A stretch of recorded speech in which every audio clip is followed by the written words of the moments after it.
Eh sì, direi di sì.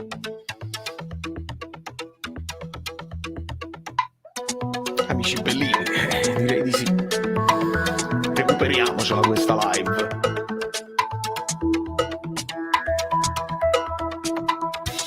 Mi sembra il caso.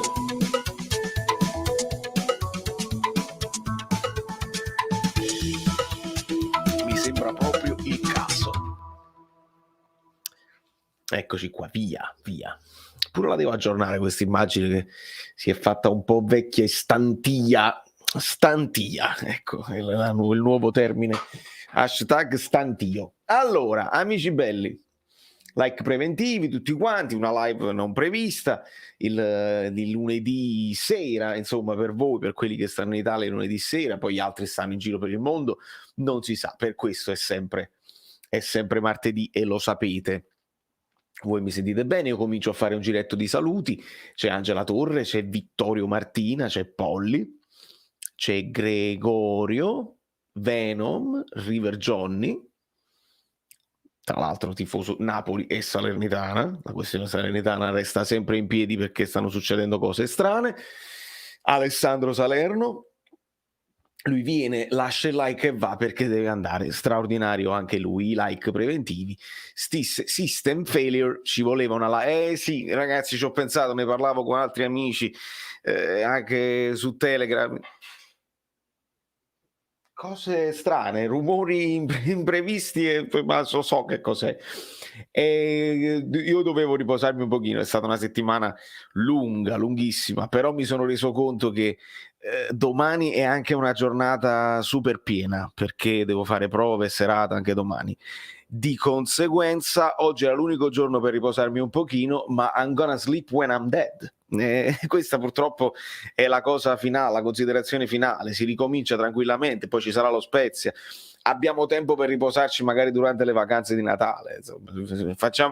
Premiamo sull'acceleratore adesso che è importante. Buonasera Giulio, buonasera Pasquale. Buonasera Polly, già siamo a 50, ma veramente straordinari, siete bellissimi, altro che.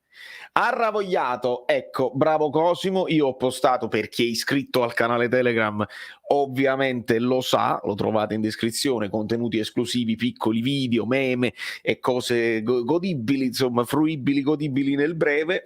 Ho fatto un piccolo meme, mi sono divertito a fare un piccolo meme, così come il Napoli ha ravogliato il Milan, chi lo sa l'ha visto, poi l'ho postato anche su TikTok, su Instagram. Siamo live anche sulle piattaforme viola in realtà, ci ho provato, vediamo se funziona, se non si rallenta niente. Lo abbiamo provato con Farrending quando facciamo il Belli e quindi potrebbe funzionare tutto.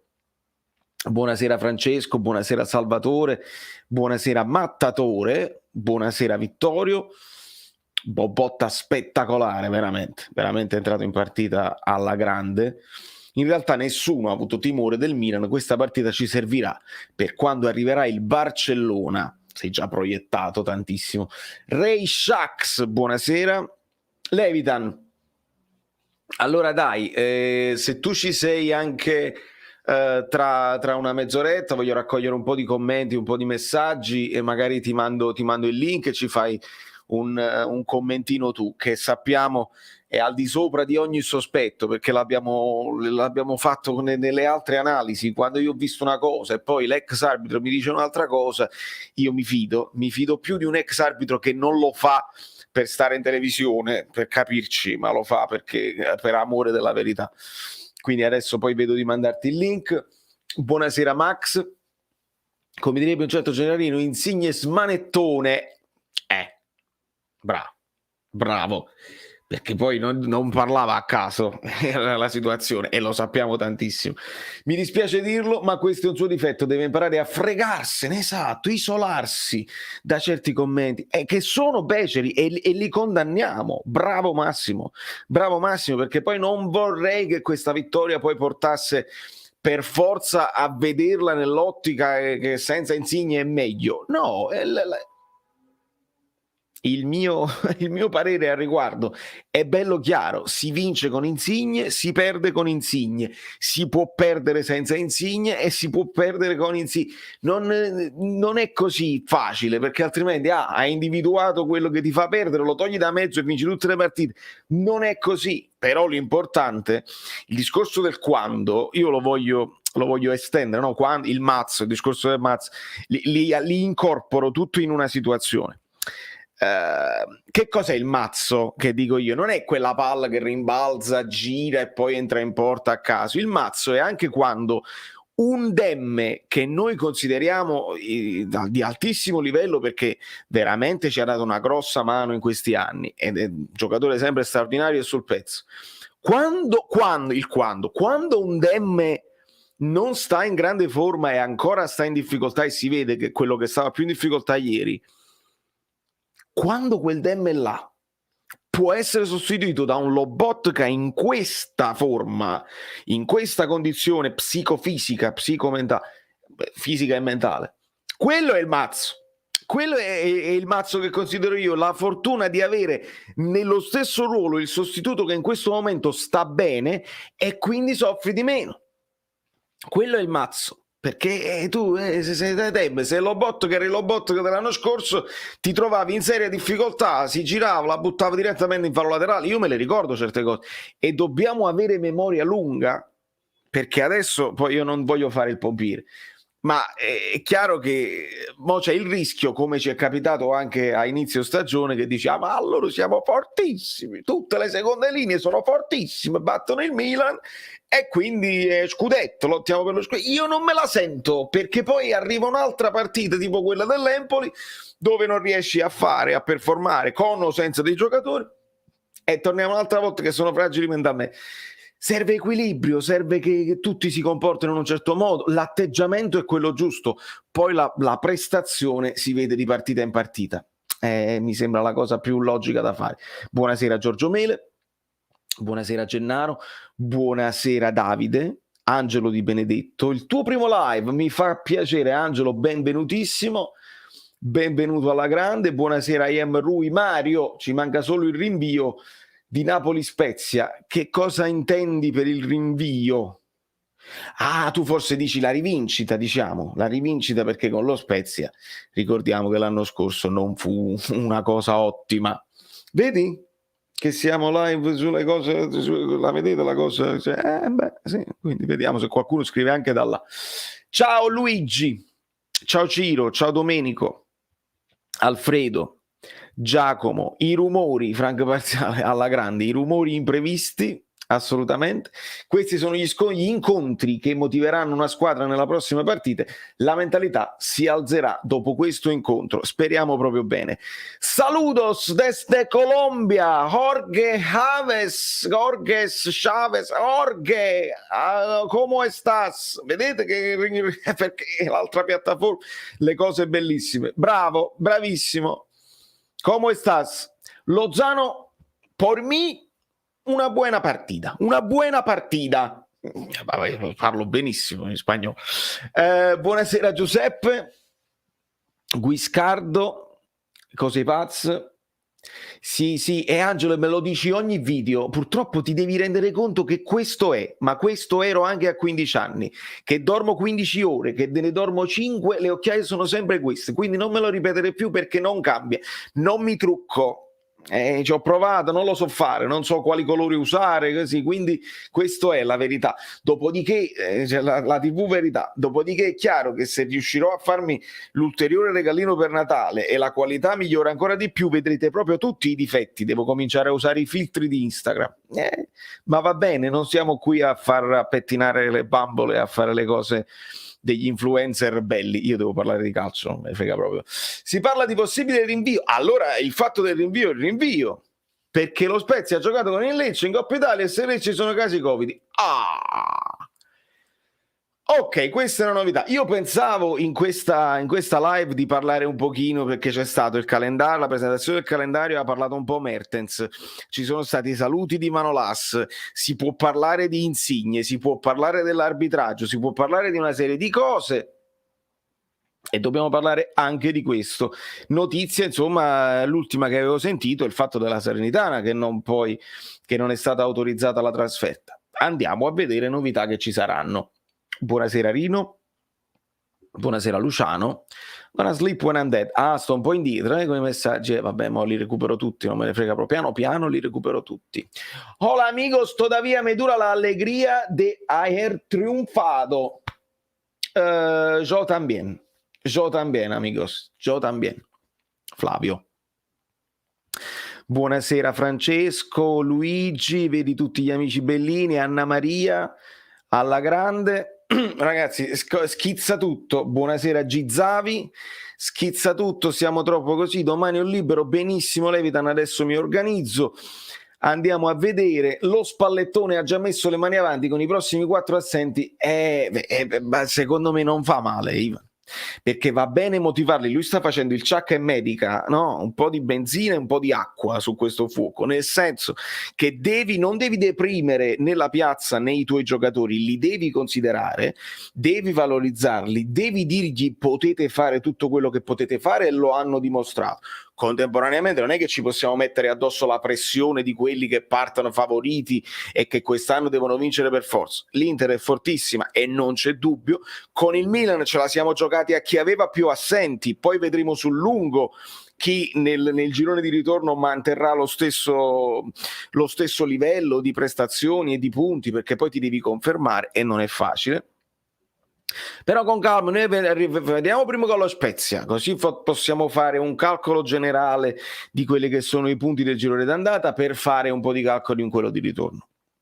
Fondamentalmente sì. Giacomo, molto emozionato perché il 9 gennaio andrò a San Paolo dopo 2 anni, abito a Roma. Grande Giacomo, divertiti.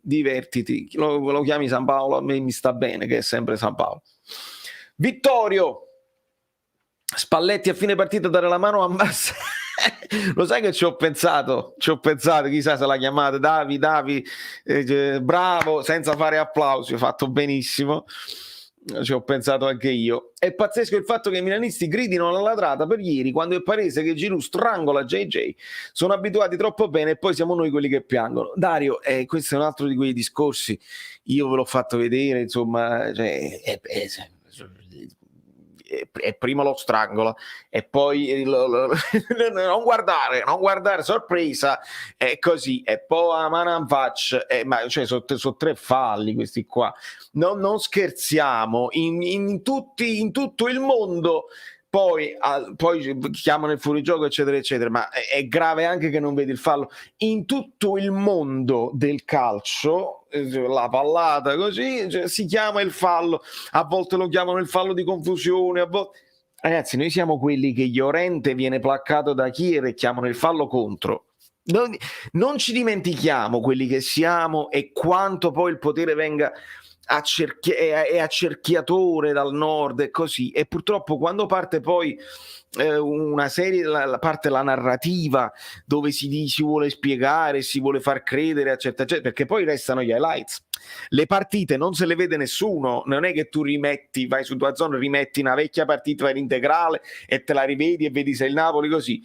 Dagli highlights si vedono 2 o 3 tiri del Milan, si vede solo il gol del Napoli, il Milan meritava e poi c'è la ladrata. Non funziona così.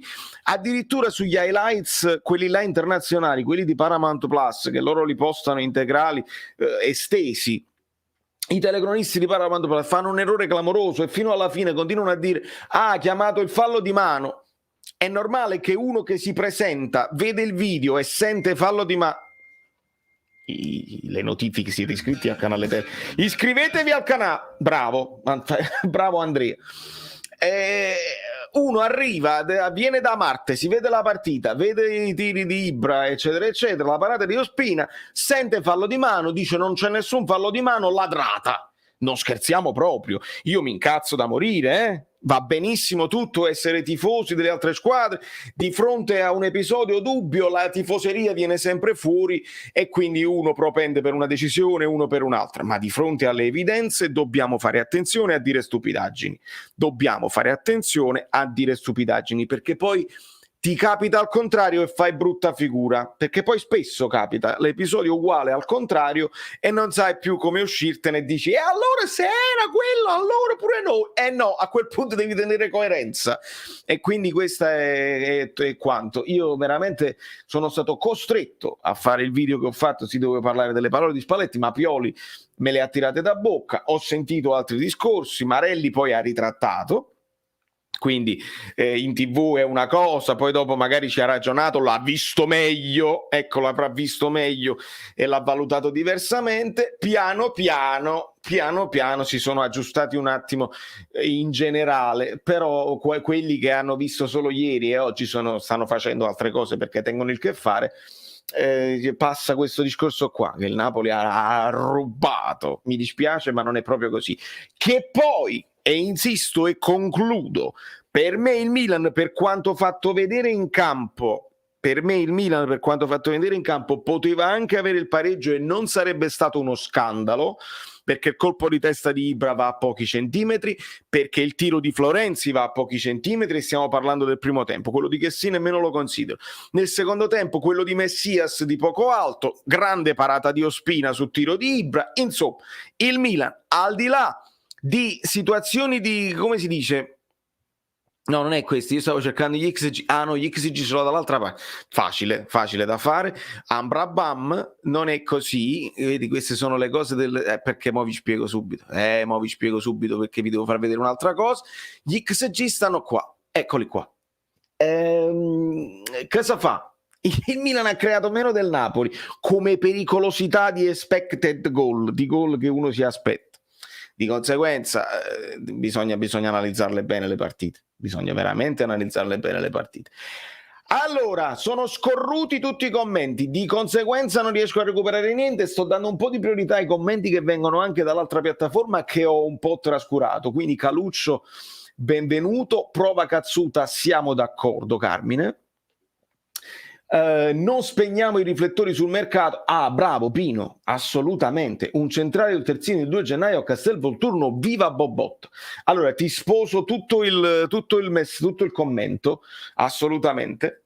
Aggiungo che secondo me la vedo difficile che si faccia la doppia operazione, perché esce Manolas, deve entrare un centrale, non voglio sentire discorsi ma guardate Juan Jesus come è bravo, ma è uno.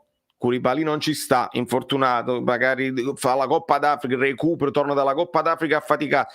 Juan Jesus è uno solo, Rachmani le sta giocando tutte, ritorniamo a un'altra situazione simil di Lorenzo, inaccettabile, perché se poi il Milan, quando ad un certo punto Petagna che recupera palla a centrocampo, si libera di cosa, fa il cambio di gioco e Di Lorenzo in difficoltà, la palla è a metà tra Juan Jesus e Di Lorenzo e il Milan ne approfitta e magari fa di cosa parliamo? Allora no, sono situazioni di difficoltà, di emergenza, dove noi abbiamo trasformato la difficoltà in occasione, in opportunità e in grande occasione sfruttata bene. Non possiamo però rischiare, non possiamo tirarcela noi questa cosa che poi non arriva. Il terzino sinistro abbiamo deciso di fare di necessità virtù. Mario Rui, eventualmente serve a maggior ragione un centrale al 100%. Se poi si riesce a fare anche il terzino, vuol dire che ci sarà una risoluzione amichevole con Gulam o qualche cosa del genere. Avete messo i like per la partita contro lo Spezia? Si chiede Roberto e fa bene a chiederselo. Giulio, buonasera, ci spieghi la mossa di Spalletti di spostare Lozano al centro quando ha sostituito Demme con Lobotka? Allora Lozano ci finiva al centro, ma non è stato spostato, credo, di proposito Lozano al centro, anche perché quando arriva la sostituzione, perché Demme Lobo sì, e poi dopo viene Politano Lozano. Allora c'era il tentativo già di creare quella cosa dei piccoletti, visto che Malquit spingeva comunque molto e lì già c'era una mancanza di equilibrio da parte del Milan, che ci ha detto Spalletti, quindi lui voleva, con l'inserimento di giocatori veloci, Lozano ci finiva al centro, l'abbiamo visto, ed è anche lui autore dell'assist che poi Petagna non riesce a tirare perché se la sposta su sinistro, non andiamo, perché poi un assist lo fa Malquit per Petagna e quello di Lozano è questo qua. quindi ci finisce al centro e c'era l'idea di andare con i veloci a creare questa cosa. Ovviamente non è riuscita, però con Lobotka meglio di Demme, perché ce l'ha il play che si può girare e può fare così. Poi dopo entra anche un ass e quindi si risposta, Lozano esce e quindi ci va Politano sulla fascia, però è un'ottima osservazione. Buonasera Giovanni. 8 punti sulle quinte, il resto sono masturbazioni mentali e siamo d'accordissimo, Enzo, siamo d'accordissimo. Allora, stanno scorrendo tutti, madonna mia come scorrono, sì, siete belli però, siete belli perché evidentemente siete bellissimi e siete tanti. Hai visto un Rachmani? Ho visto un Rachmani mostruoso, l'intervento in scivolata su Ibra mostra grande concentrazione, bravo, assolutamente sì. Aggiungo anche l'intervento nel primo tempo di Juan Jesus, mi pare su Diaz, proprio gli va pulito sul pallone, glielo stradica, hanno fatto un'ottima partita entrambi centrali veramente di grande livello, un po' inaspettata perché comunque tu c'hai paura e comunque loro c'hanno Ibra. È chiaro che un Milan, e mi sento di dirlo, un Milan con Rebic, con Leao, un Milan con altri giocatori insomma che sono più pericolosi, è chiaro che ti avrebbe messo un pochino più difficoltà, ma c'è da ricordare che un Milan, che un Napoli con Koulibaly, con Fabian e con gli altri sarebbe stato altrettanto più competitivo, quindi è proprio l'equilibrio, nessuno può piangere, noi avevamo più difficoltà, ci siamo, è così. Allora scorre tutto. Se il Napoli prende posizioni sono dolori.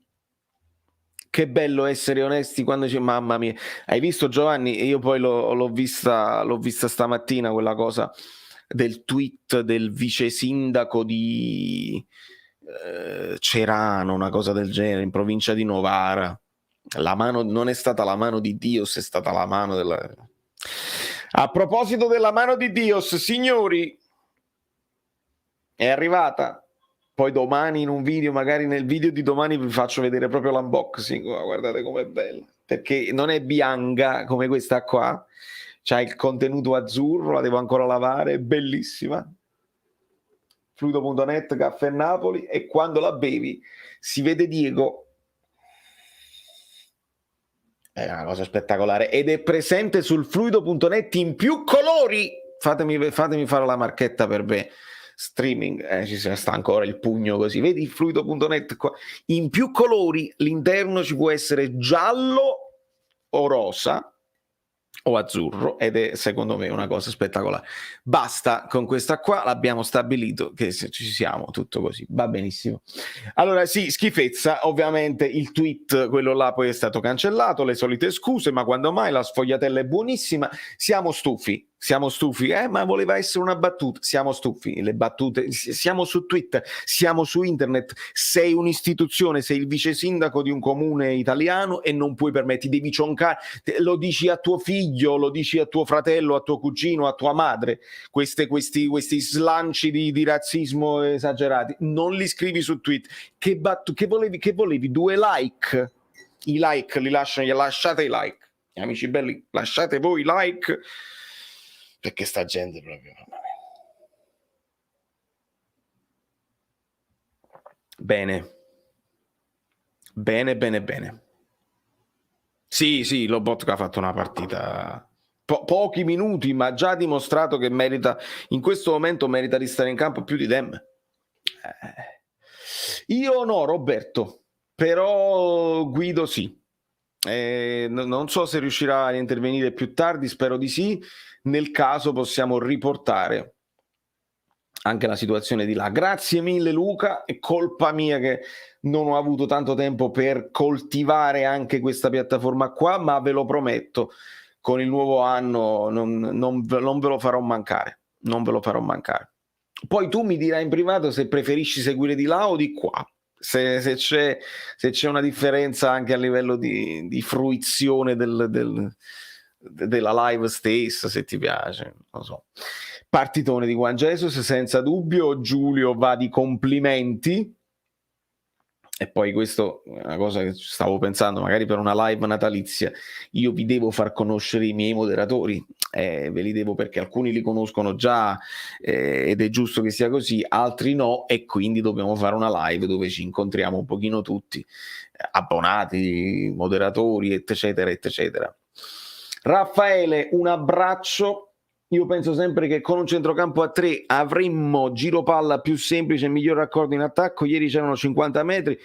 Raffaele, questo è un discorso è interessante, andrebbe chiesto a Spalletti per avere poi la sensazione di quello che perdi, perché è sempre una coperta, no? Che se la allunghi da una parte la accorci dall'altra. E fammi ringraziare Giorgio Mele, vice sindaco out, mamma mia che schifezza, grazie mille Giorgio per il tuo supporto che non manca mai. A proposito, avevo fatto uno screenshot perché in tempo non sospetto, nel senso in pre-live, perché Mario lo fa sempre, l'ottimo Mario Cutolo, leggete, si vede?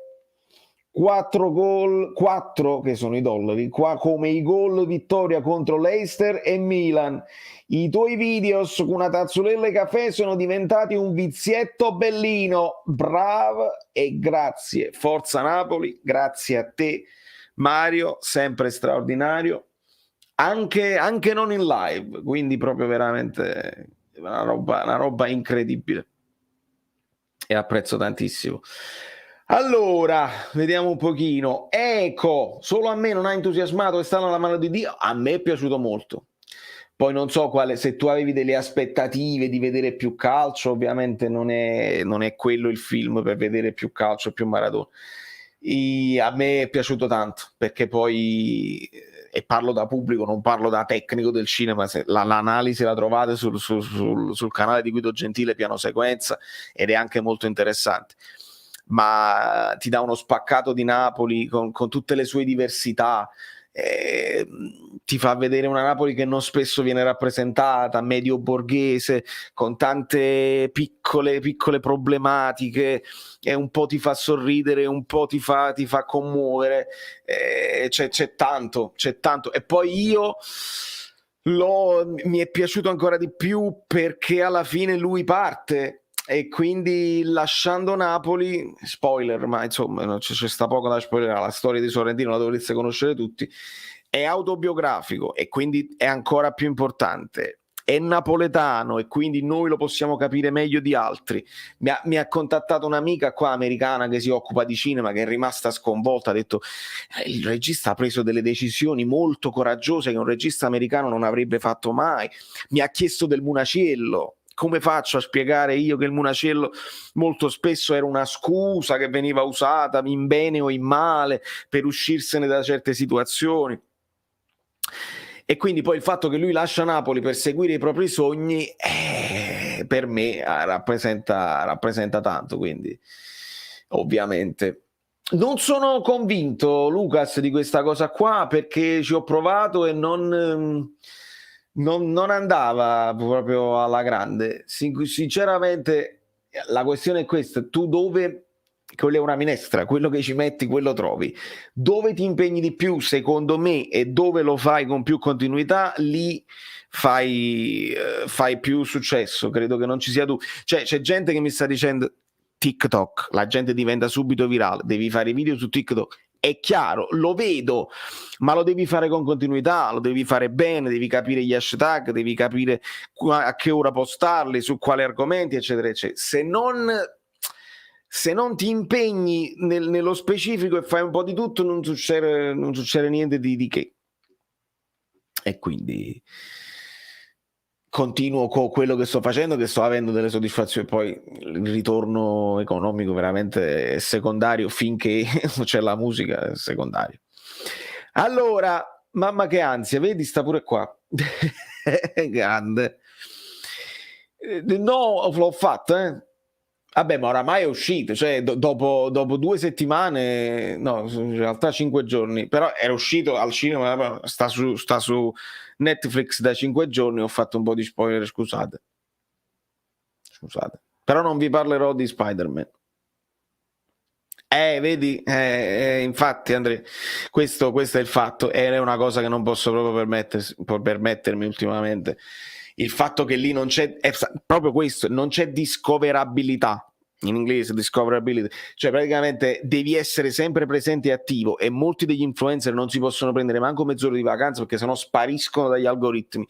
Almeno su YouTube, quando uno fa un video e il video è pertinente con quello che succede nel mondo, la gente cerca e tu compari nel motore di ricerca. Dall'altra cosa è un pochino più un po' diverso, però insomma. Buonasera Dani, io mi sento di dire che a Juan Jesus vanno delle scuse per come è stato trattato al suo arrivo e per come sta rendendo, secondo me, come terzo o quarto difensore, è ottimo. Ti sposo tutto il messaggio anche a te Dani, va bene chiedere delle scuse perché un po' tutti. Io ovviamente mi sono voluto fidare del parere di tifosi della Roma e tifosi dell'Inter che non hanno grandi ricordi. E quindi loro ci hanno detto questo. Contemporaneamente loro avevano buoni ricordi di Spalletti, quindi mi sembrava una considerazione generale abbastanza onesta. Poi mi faccio due domande. Vedi? L'Eniade. Oh, che meraviglia, che meraviglia. Sì, no, prometto di curarlo anche di là, perché di là siamo di meno, c'è più rapporto di community. Non giocava da 2 anni e non giocare da 2 anni uno si fa delle domande, ma sta proprio fuori forma, ma non è buono, ma è meglio Smalling, è meglio quell'altro, i Bagnez, e quindi uno si chiedeva tutta una serie di cose. Adesso sta performando bene nel momento di difficoltà. Quello che mi sta piacendo di Juan Jesus, al di là della prestazione che è stata ottima, nelle altre è stata media, buona, non esaltiamo adesso Juan Jesus, però ha fatto una partita ottima. Quello che però fa sempre, e l'ho notato, lui comanda la difesa, nei calci piazzati si fa sentire, ed era importante perché Koulibaly lo fa e l'abbiamo ascoltato, l'abbiamo sentito che chiama lui il fuorigioco eccetera eccetera. Mantenere il livello alto di attenzione, Juan Jesus grida come un ossesso, è proprio come uomo, come atleta e come uomo c'ha maturità e si vede che si è già imposto nello spogliatoio come uomo anche che può essere di raccordo perché conosce molto bene Spalletti. Ricordiamo, 2 personaggi nuovi che si inseriscono, subito ha stretto amicizia con i compagni e si vede che è rispettato e tenuto in considerazione. Queste non sono cose, vedi le hardinette, che bellezza, sono cose che non bisogna sottovalutare. Bravo Amorra, bravo. Io ovviamente gli ho dato un voto alto a Zielinski, mi è piaciuto tantissimo, sta confermando continuità di prestazioni e tra gol e assist comunque ci mette sempre il suo zampino, è un piacere da vedere. Con la tosse ha oscurato Diaz non ha toccato un pallone, Zielinski è stato preciso. Io poi non voglio fare nomi perché mi dispiace, però ho sentito in radio un allenatore, un ex allenatore, che all'improvviso gli parlano di Zielinski e dice finalmente Zielinski il sottopunto non sa giocare sottopunto, l'hanno rimesso a 3 a centrocampo da mezzala e va bene. Ne voglio, è un ex allenatore. Come si può fare? Come si può non vedere la partita? Cioè, tu o non guardi la partita se dici che Zielinski ha giocato mezzala ieri e giustifichi il fatto che Zielinski cheered. Non so come funziona questa cosa qua, devo studiare. Se tu giustifichi il fatto che Zielinski ha giocato bene perché, come dicevi tu, deve giocare solo mezzala, chi ti sta intervistando deve intervenire e deve dire ma che stai dicendo? Zielinski ha giocato sotto punta, anzi è tutto il contrario, se vogliamo è tutto il contrario. Parere mio che non è la verità, io lo preferisco o centrale a 2 o sottopunta. Mezzala è l'ultima delle mie preferenze, proprio l'ultima.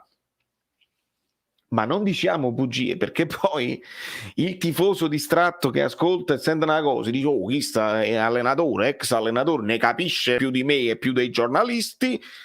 Zielinski ha giocato mezza. No.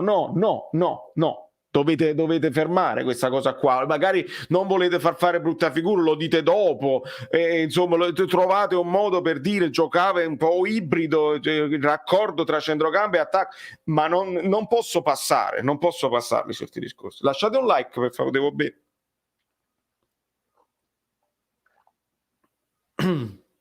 Da Leicester.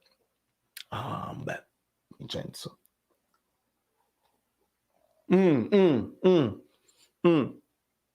Esatto. Ora non ricordo chi gli fece un passaggio chiave. Non so se era Bobot, comunque nel secondo tempo o Anghissà.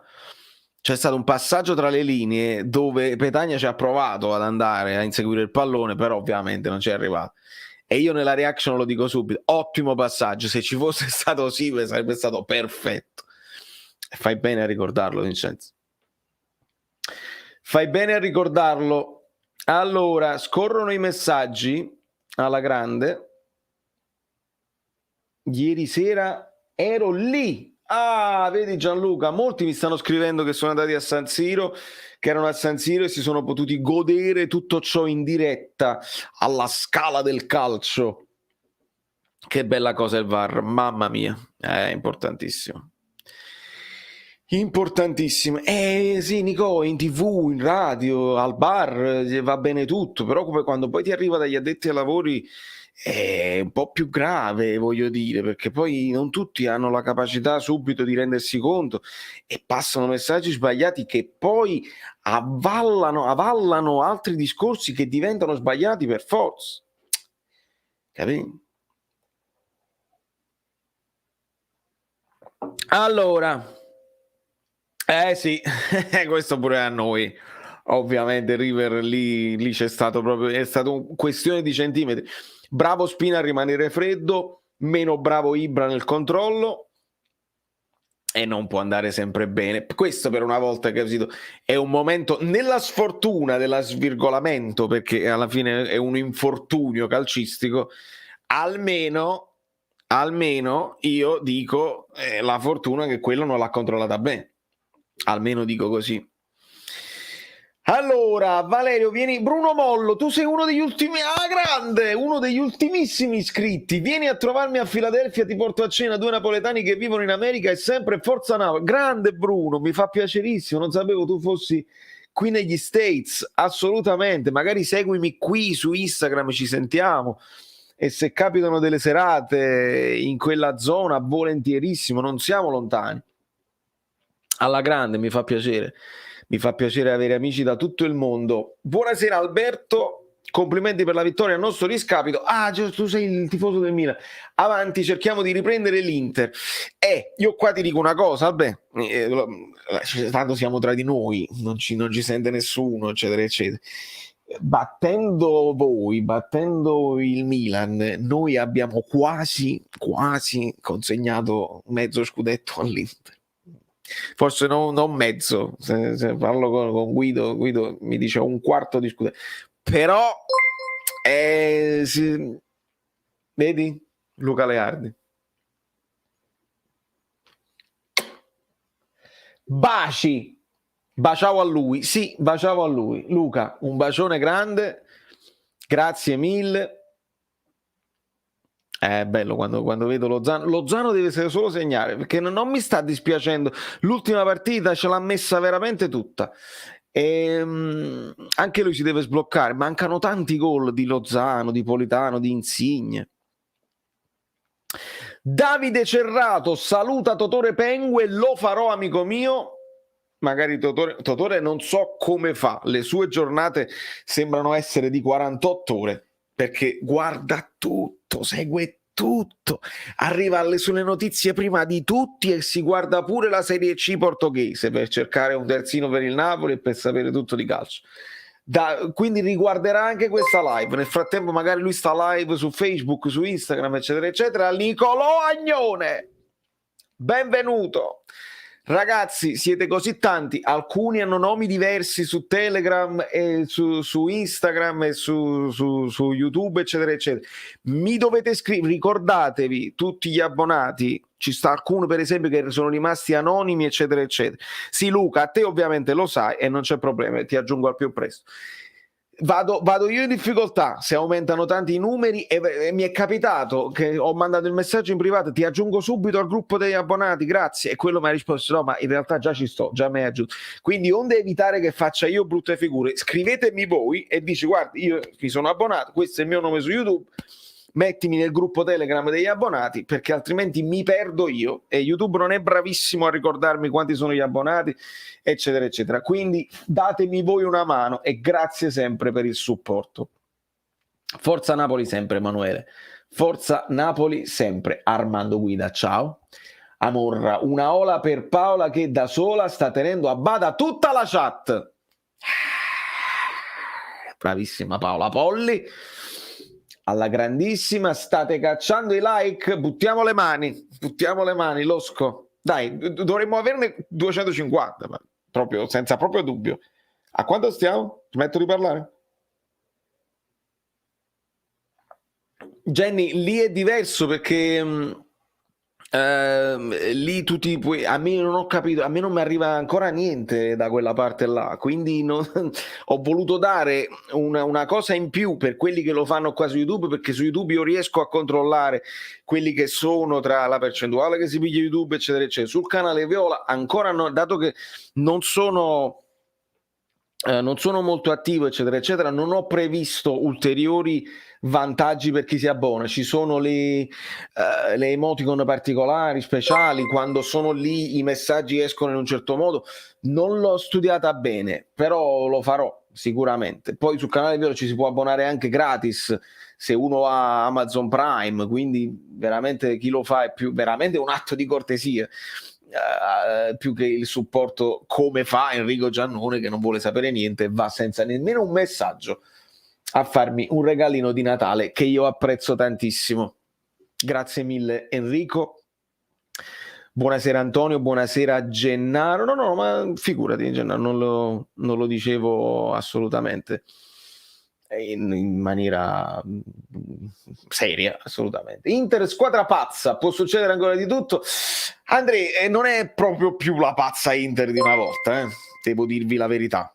Mi sembra un Inter più... Camilla! Aumentano le amiche belline, le amiche bellissime.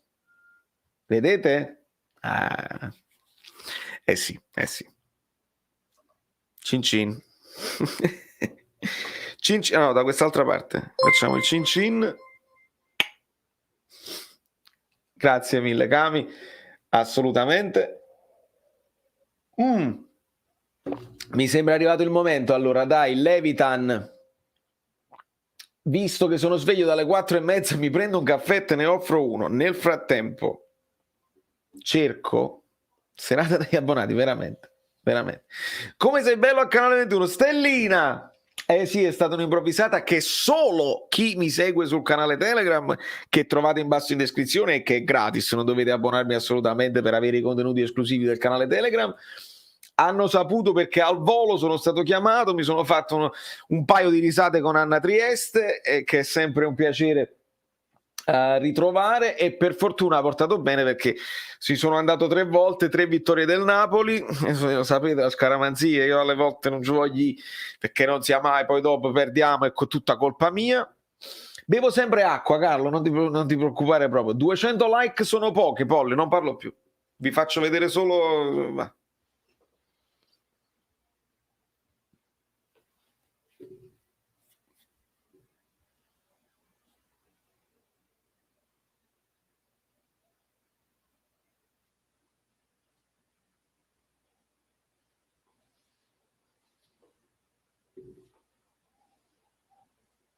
Vittorio Penza, amico mio, che deve fare? Deve vincere con lo Spezia, deve vincere scontri diretti. È chiaro che il Napoli se bissa, facciamo il conto, ok? Questi sono discorsi di numeri che Guido è più bravo di me a fare, però è semplice. Aspetta, ci sta Juan Jesus Annanza, Alessandro Salerno. Non ti disuni. Maronna, me lo volevo dire io, hai vinto tu. Hai vinto tu. Hai vinto tu. Mi hai fregato. Sono riuscito a fare una citazione del film quando ho detto non me l'hanno fatta vedere, rimandando al fatto che lui c'hai qualcosa da dire, e la Paramount Plus non me lo faceva vedere, eccetera eccetera, e sono riuscito a fare quello. Ma volevo proprio dire che la squadra non si è disunita. Io ho scritto compattezza, Spalletti non si è disunito, il regista Fabio Schisa non ti disunire, bellissimo, che è un termine proprio calcistico a tutti gli effetti. Il disunirsi non si usa di solito per le persone, no? In generale, la squadra si disunisce. Bravo Alessandro, occasione raccolta al volo. Che bisogna fare? Dobbiamo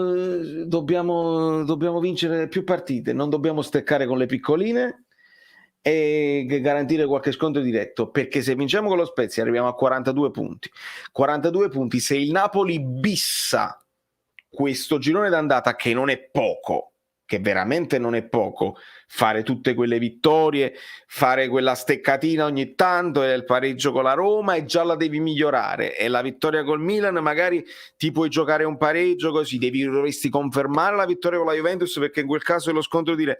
Se bissi quello che hai fatto nel girone d'andata, arrivi ad 84 potrebbero bastare per la Champions. Dobbiamo vedere che ritmo mantiene il Milan, che ritmo mantiene l'Atalanta, perché stiamo tutte lì, ragazzi. Stiamo tutte lì. Quindi è chiaro che un po' di paura per la Coppa d'Africa ce l'abbiamo, un po' di paura per gli imprevisti che ci stanno dappertutto. Non è facile dirlo adesso. Ma, come dice Amy Scouting, io copio e incollo. Ce la farò. We have in trouble, che cosa? Non lo sappiamo, ma non ti preoccupare. E nel frattempo cerchiamo di avere un'opinione. Ma quanti rumori, ma smetti, mi metto le cuffiette, non voglio sentire più le opinioni. Le opinioni sì, i rumori no. Le opinioni sì, i rumori no. Ecco qua. Vediamo se ce la facciamo. Allora, vediamo un pochino tutti i messaggi. Per gli XG ti consiglio quelli di Alfredo Giacobbe, di L'Ultimo Uomo su Twitter. Andrew, adesso vedrò. Io ho un sito che li posta proprio subito. E vediamo un pochino se Alberto ci risponde e ci dà un'opinione abbastanza, come si suol dire, oggettiva delle cose. Questo pure è giusto, non guardate le trasmissioni così, questo pure è giusto. Vincenzo Di Guida, bravo, bravissimo. Le opinioni sì, i rumori no, esattamente. Se la rinviassero, se ne sta parlando, vediamo un pochino. Veramente è inutile fare ipotesi, non si capisce niente nel mondo in generale. E diamo il benvenuto al nostro amico Levitan Artemius Blo. Buonasera a tutti quanti. Come stai? Morto di sonno. Morto. Sono stanco. Scusate il disordine là dietro, ma quando fuori ci sono... Scusa un secondo, è impazzito Vittorio? È impazzito Vittorio completamente? Qua... Vabbè. Non è che ha tippato male. Voleva fare 5 euro. Bravo, fai bene a dirlo come ipotesi, e se è così, Vittorio, fammi sapere che ti ovviamente ti rimborso il rimborsabile. Va rivista, Albè, che opinione mi dai? Prima di tutto chiedo scusa per il disordine là dietro, ma quando fuori ci sono meno 3 gradi è meglio i panni tenerli dietro, se no non si asciugano e non ho altro posto dove poterli mettere. Ma aspetta, ti sento bassissimo, faccio un po' colpa mia? No, forse è colpa mia. No. Ritorna così? No. Ok. Allora, l'azione del gol. Faccio un attimo l'avvocato del diavolo per Vai. dire perché l'arbitro l'ha fischiato il fuorigioco, secondo me. E perché come ti avevo anche già scritto, si può, come ho commentato, può essere soggetto di interpretazione dal fuorigioco. Si muove Giroud, non si muove, ha impedito a Juan Jesus di rialzarsi, così può essere comunque, capito, oggetto di discussione. Per me fuori gioco, cioè Juan Jesus sta in mezzo alle gambe di Giroud, non si può alzare velocemente, riprendere l'azione, quindi per me è fuori gioco. Ok, però ti ripeto, faccio l'avvocato del diavolo. Ma quello su cui non si può opinare è il fallo di Giroud precedentemente. Quello è fallo proprio. Cioè, lo abbraccia, non permette, eccolo, bravo, falli vedere, ce li hai già pronti, vedi? Gli passa la mano davanti alla faccia, lo acchiappa di qua. Juan Jesus non può saltare. Non può saltare, poi tra l'altro nel cadere Giroud se lo tira appresso. E fallo Esatto. Sì. Sono proprio tre fasi.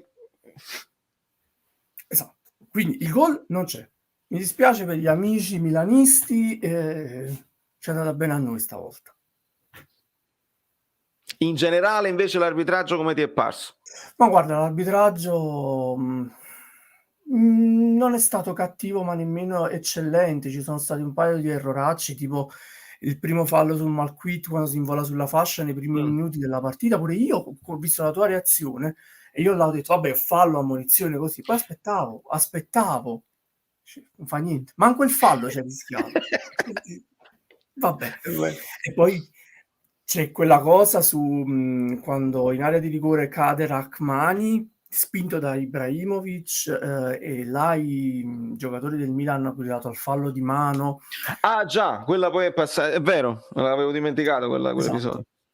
Mi ritrovavo a parlare con Fulvio ieri mentre guardavo la partita e diceva che lui aveva sentito un commentatore che diceva è previsto da regolamento. Cioè, non è fallo di mano perché è previsto dal regolamento. Io me lo vado a riguardare il regolamento. Dove sta scritto sta cosa?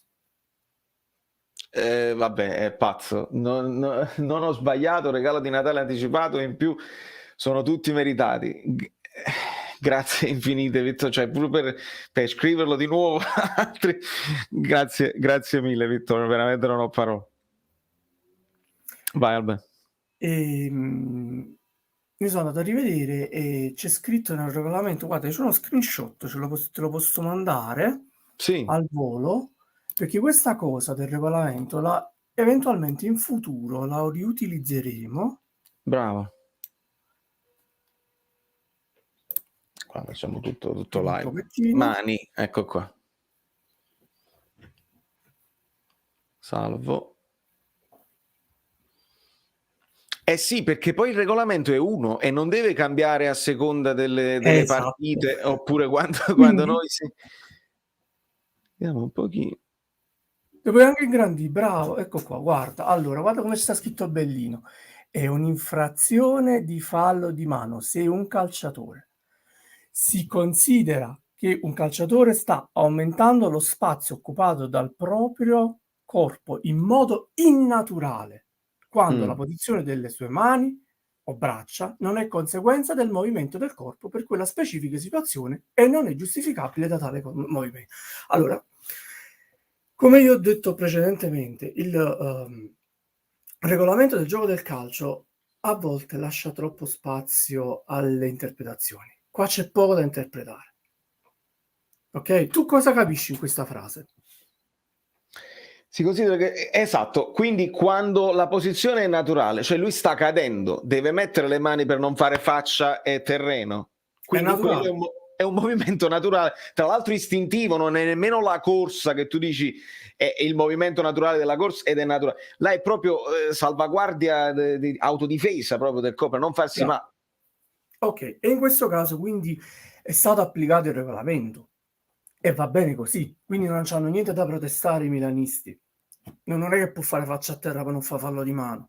Certo, ma lì non è che è il fallo di Ibra che poi ferma il gioco prima, cioè l'ha valutato Perché Ibra comunque lo spinge a 2 mani. Là c'è fallo di Ibra, mo lascia perdere che lo abbia voluto fare, si è ritrovato Rachmani davanti al corpo e quindi giustamente automatico ti viene di fare così, capita quando giochi a pallone in velocità.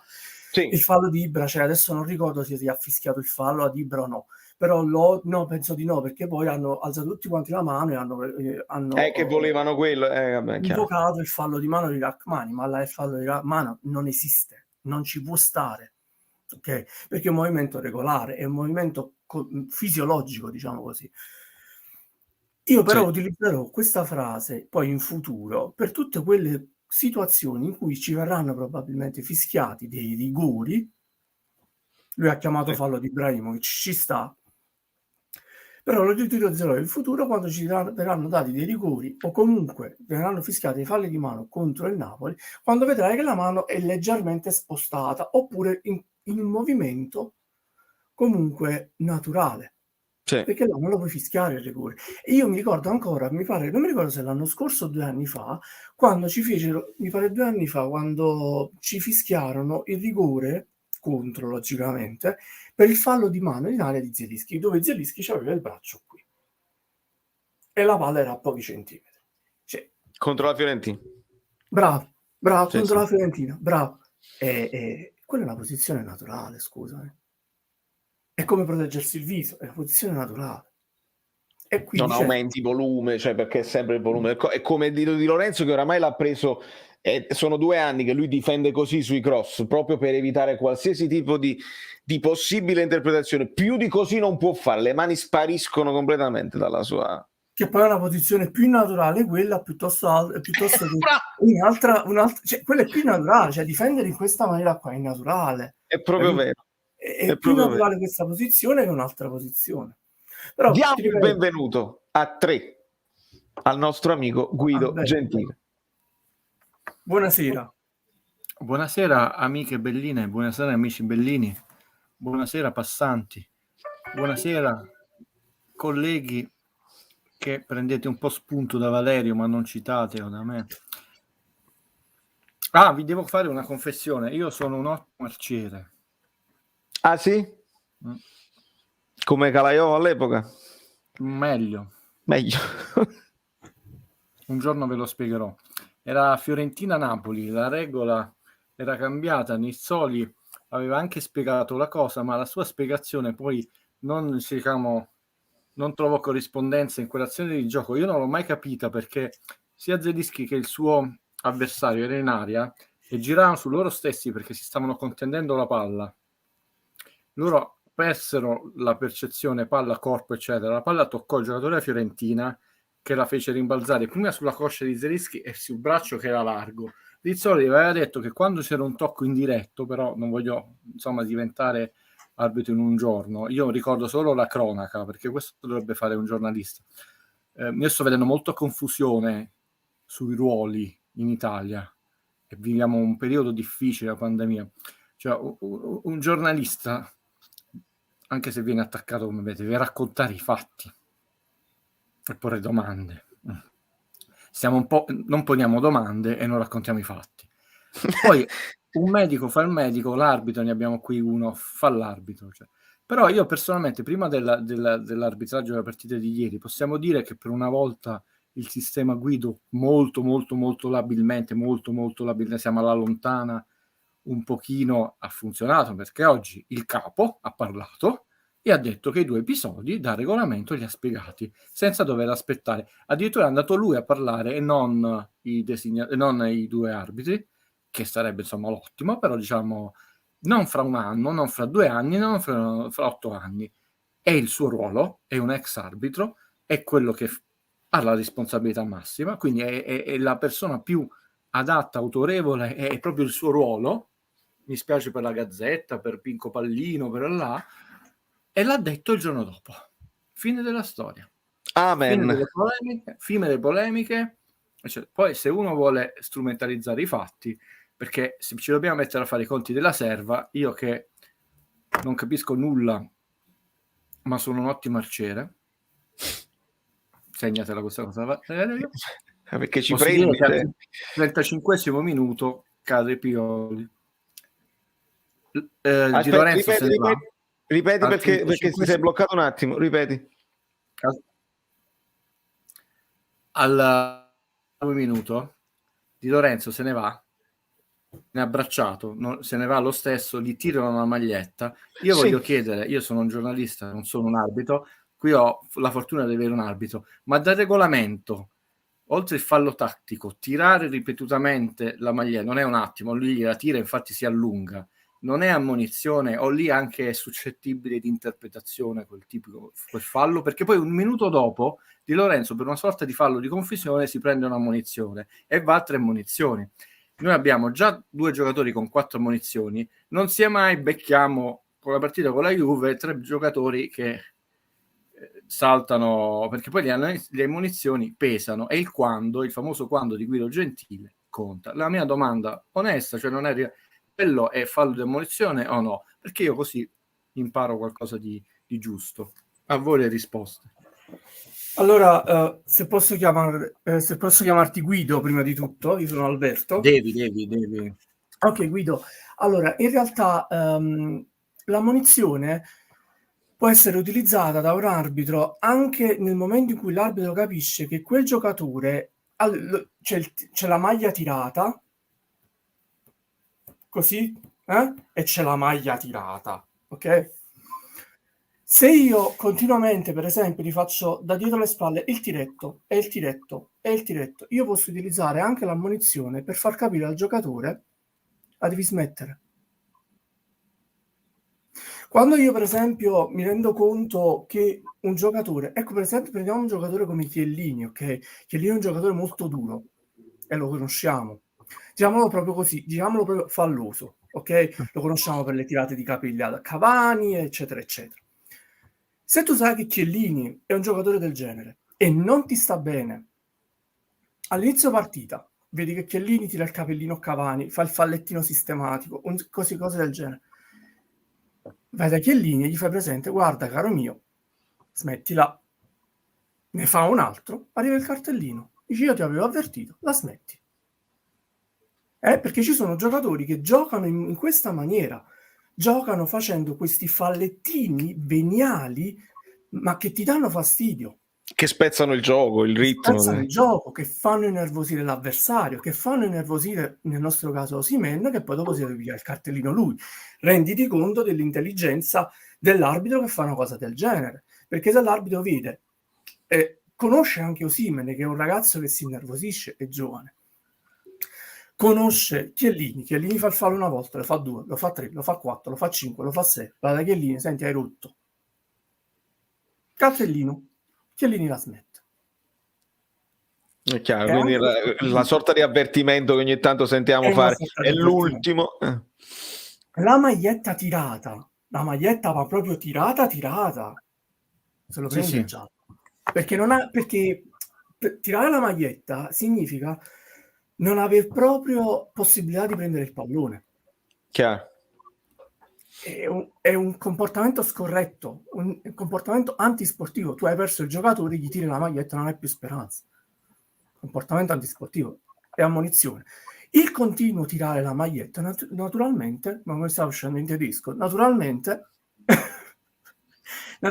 ti può portare a prendere un cartellino giallo. Perché no? Se lo fai di continuo, fai il fallo ripetuto di continuo, ti prendi un cartellino giallo. Se si infrange la legge nello stessa maniera più di una volta, la prima volta c'è una pena, la seconda volta c'è un'altra pena maggiore. Quindi la prima volta io ti fischio il fallo, la seconda volta ti faccio la ramanzina o la cosiddetta cazziata. Guarda che la maglietta non la devi tirare, mi dà fastidio questa cosa. La terza volta ti arriva il cartellino. Quindi sì, chiarissimo. il cartellino. È chiarissimo. Comunque, secondo me dobbiamo dividere le due cose, perché secondo me c'è stato un errore, non parlo di voi due, tra l'arbitraggio e l'intervento del VAR, perché lì l'arbitro ha dato il gol, è stato richiamato e la sua bravura è stata, detto, probabilmente è stato richiamato pesantemente per costringerlo lì. Però lui aveva dato il gol, come per esempio nel primo tempo Di Lorenzo si è preso un fallo sulla caviglia e con Pestone, e lui ha fatto continuare il gioco, il Milan ha buttato fuori la palla, poi l'abbiamo fermato il gioco, abbiamo buttato di sbavature, se vogliamo metterci a fare l'1 contro 1 con l'allenatore del Milan, veramente lui ha detto il gol nasce da un fallo laterale invertito, ma tu prima non ci hai dato 2 angoli clamorosi, per dire, quindi lo trovo abbastanza stereo. A me quello che interessa, l'ho sempre detto in questo canale, è l'operazione trasparenza, e mi fa piacere che il numero 1 del calcio mondiale, Infantino, sì, ho visto Report ovviamente, qualcuno chiedeva a Valerio, ha detto il calcio ha finito, chi c'era prima di me ha permesso anche a persone di poter diventare procuratori in un certo modo, di poter fare le transizioni economiche, e sono transizioni di miliardi o milioni di euro, miliardi delle vecchie lire, come dice, e in un certo modo. Io accetterò pure che vengono fatte su conti offshore, ma si deve sapere da chi vengono e chi è il destinatario. Ho usato 2 volte la parola trasparenza, che è un po' lo spauracchio, l'uomo nero, il mostro da 2 teste del calcio, perché tutto si vuole tranne che fare le operazioni trasparenze nel calcio. Quindi per quanto mi riguarda, sì, è Sadman, il Boogie Night, come lo vogliamo chiamare. Ha parlato il presidente dell'AIA, punto, ha parlato subito, punto. D'altronde, sinceramente, in questi casi, a parte appunto la dinamica particolare del gol, però il regolamento quello è, puoi dire mannaggia per sfortuna, ma pure noi qualche volta dici per 2 centimetri ci hanno annullato il gol. Io così il calcio non mi piace anche quando i tifosi lo analizzano così, perché così diventa veramente vera la frase alla fine questi episodi si compensano. Cioè, se c'è un'applicazione certa, trasparente, equa e non interpretabile, è il caso che a un certo punto dice oggi per 2 centimetri sono finito in fuorigioco, domani per 2 centimetri Lozano è partito in regolare. Quando si tende a non voler parlare, Report ha detto che Gravina ha rifiutato più volte l'intervista e l'appuntamento, che questo invece ti crea quantomeno ragionevoli dubbi. Però chiudiamola qui per quanto riguarda, diciamo, ieri l'arbitraggio ha influito nel senso nella decisione che il VAR è stato applicato fino alla VAR, secondo se usiamo una o l'altra terminologia, è stata applicata, l'arbitro è andato. Spero che prima o poi si raggiunga quel famoso sistema Guido, che tutti i gol devono essere, tutti, di qualunque squadra, anche devono essere soggetti al controllo del VAR, e se c'è una discrepanza tra quello che l'arbitro ha giudicato, l'arbitro deve andarlo a vedere senza aver paura che viene decurtato lo stipendio, che prende un punto in meno sulla valutazione, neanche un punto in più. Non c'è manco il fatto se è stato bravo, dovrebbe essere proprio pacifico. E tra l'altro dovrebbe essere, secondo me, una fonte di serenità, perché tu sai che se ti è sfuggito in perfetta buona fede, chiaramente, qualcosa perché uno si è abbracciato e tu non lo potevi vedere perché eri impallato, vieni salvato dall'intervento del VAR, non vieni punito. Se riusciremo a fare questa riforma, che non la faremo né Valerio né tu né io, sappiate che avremo solo benefici tutti. Anche bisogna vedere sempre se c'è la volontà di farla. Guido, fammi recuperare un po' di messaggi. Alberto, dimmi. Posso? Ma in realtà tutti i gol vengono rivisti in sala VAR, l'arbitro viene richiamato, allora li vedono comunque, cioè lo schermo ce l'hanno. Il discorso è, se ti ricordi, quest'estate, durante gli europei, il VAR è intervenuto più e più volte, comunque si è preso più tempo a volte, perché in realtà è sfidato. E ha funzionato benissimo. E ha funzionato, e hai visto una sola volta l'arbitro che è andato a vedersi lo schermetto da sopra? No, perché così deve funzionare prima di tutto il VAR. Quando c'è sicurezza, quando c'è trasparenza, come dici tu, non ho bisogno di mandare l'arbitro a guardarsi lo schermo, perché io, che sono anche un arbitro, che sto dietro al VAR, posso dirti, guarda, collega caro, è fallo. C'è Juan Jesus, c'è Giroud, la partita di ieri, c'è Giroud che salta addosso a Juan Jesus, lo trattiene, gli mette il braccio sulla spalla, Juan Jesus non può intervenire, è fallo, quindi il gol va annullato. Quindi non c'è neanche bisogno che dica, io non lo so, vattelo a vedere tu sei l'arbitro. C'è trasparenza, non ho interessi. Ed ha funzionato così dovrebbe funzionare il VAR. Poi nel caso proprio estremo dove non si sa che cosa fare, allora devi andare l'arbitro a vederla, perché comunque l'ultima decisione è sempre quella dell'arbitro che è sul campo, ok? Però è così che funziona. E ogni volta, ogni gol, il VAR lo rivede. Logicamente ci sono gol che nascono da situazioni più caotiche come quella di ieri sera del Milan, e allora magari ci vuole un po' più di tempo per valutarla. Ma ci sono gol chiari che si rivalutano, ok, va bene tutto. La questione che viene detta, il gol nasce da un fallo laterale dato al contrario, ma non è che uno si può andare a vedere, come ha detto Valerio nel video di oggi nel primo video di oggi pomeriggio, di stamattina, non mi ricordo più. non so più quando mi sono svegliato, oggi è stata una giornataccia. Vabbè, nel video ha detto che non è che possiamo andare a ritroso di tutte le sere, altrimenti non si finisce più. Allora si valuta l'immediato istante, quei 20-30 secondi prima del gol, o forse da quando il pallone è in gioco, secondo me, da quando il pallone è in gioco. Sì, ma nemmeno sì, certamente da quando il pallone è in gioco, però non è, perché in quel caso là puoi dire il pallone era in gioco dal fallo laterale dato in maniera sbagliata. Dato in maniera sbagliata è rinata un'azione da quella fallo laterale dato sbagliato, siamo andati al calcio d'angolo. L'azione è finita già. Tra il fallo laterale e il calcio d'angolo è finita, è dimenticata. Quella precedente ancora di più, o è stato dato sbagliato o è stato dato corretto. Non è più influente, altrimenti torniamo indietro nel tempo. Se non si fosse svegliato stamattina Juan Jesus, non sarebbe venuto andrebbe andato sul campo, e capito? Bisogna anche essere un attimino un attimo di buonsenso, diciamo così. Vuoi dire ci sta, non ci sta il gol, c'è il fallo, non c'è il fallo, ma con buonsenso non puoi dire ma il fallo laterale battuto 2 minuti prima non ci doveva essere. No, non si fa così. È chiarissimo, Alberto. Io ti ringrazio. No, ti ringrazio tantissimo, perché come vedi io mi faccio delle domande, Guido si fa delle domande, avere qualcuno che lo ha fatto, oltre a conoscere il regolamento, perché poi tutti possono, il regolamento, come dici tu stesso spesso, si trova, sta su internet, si può consultare e tutti lo possono leggere. Averlo fatto e avere anche quella sensazione che l'arbitro in campo ha avuto in passato è importante per avere un'opinione più precisa al riguardo. Recupero un po' di messaggi che mi sono arrivati, che ringrazio. Alessio Marigliano che sottolinea un JJ mostruoso. Ringrazio Blase Igor, io non so mai se la I o è la L maiuscola, la I maiuscola. Buon Natale se non ci rivediamo in live, anche a te amico mio, grazie infinite. Tore Falanga sempre presente, buonasera amici bellini, purtroppo non posso seguire caso impegni familiari, voglio bene a tutti, forza Napoli sempre, grazie Tore. Alessandro Salerno ci ricorda il dito di Necruz su Inzaghi, quindi torniamo nella memoria.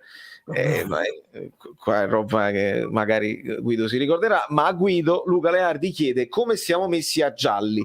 Allora, io sapevo di Anghissà, anche Mario Rui, giusto? Come diffidati?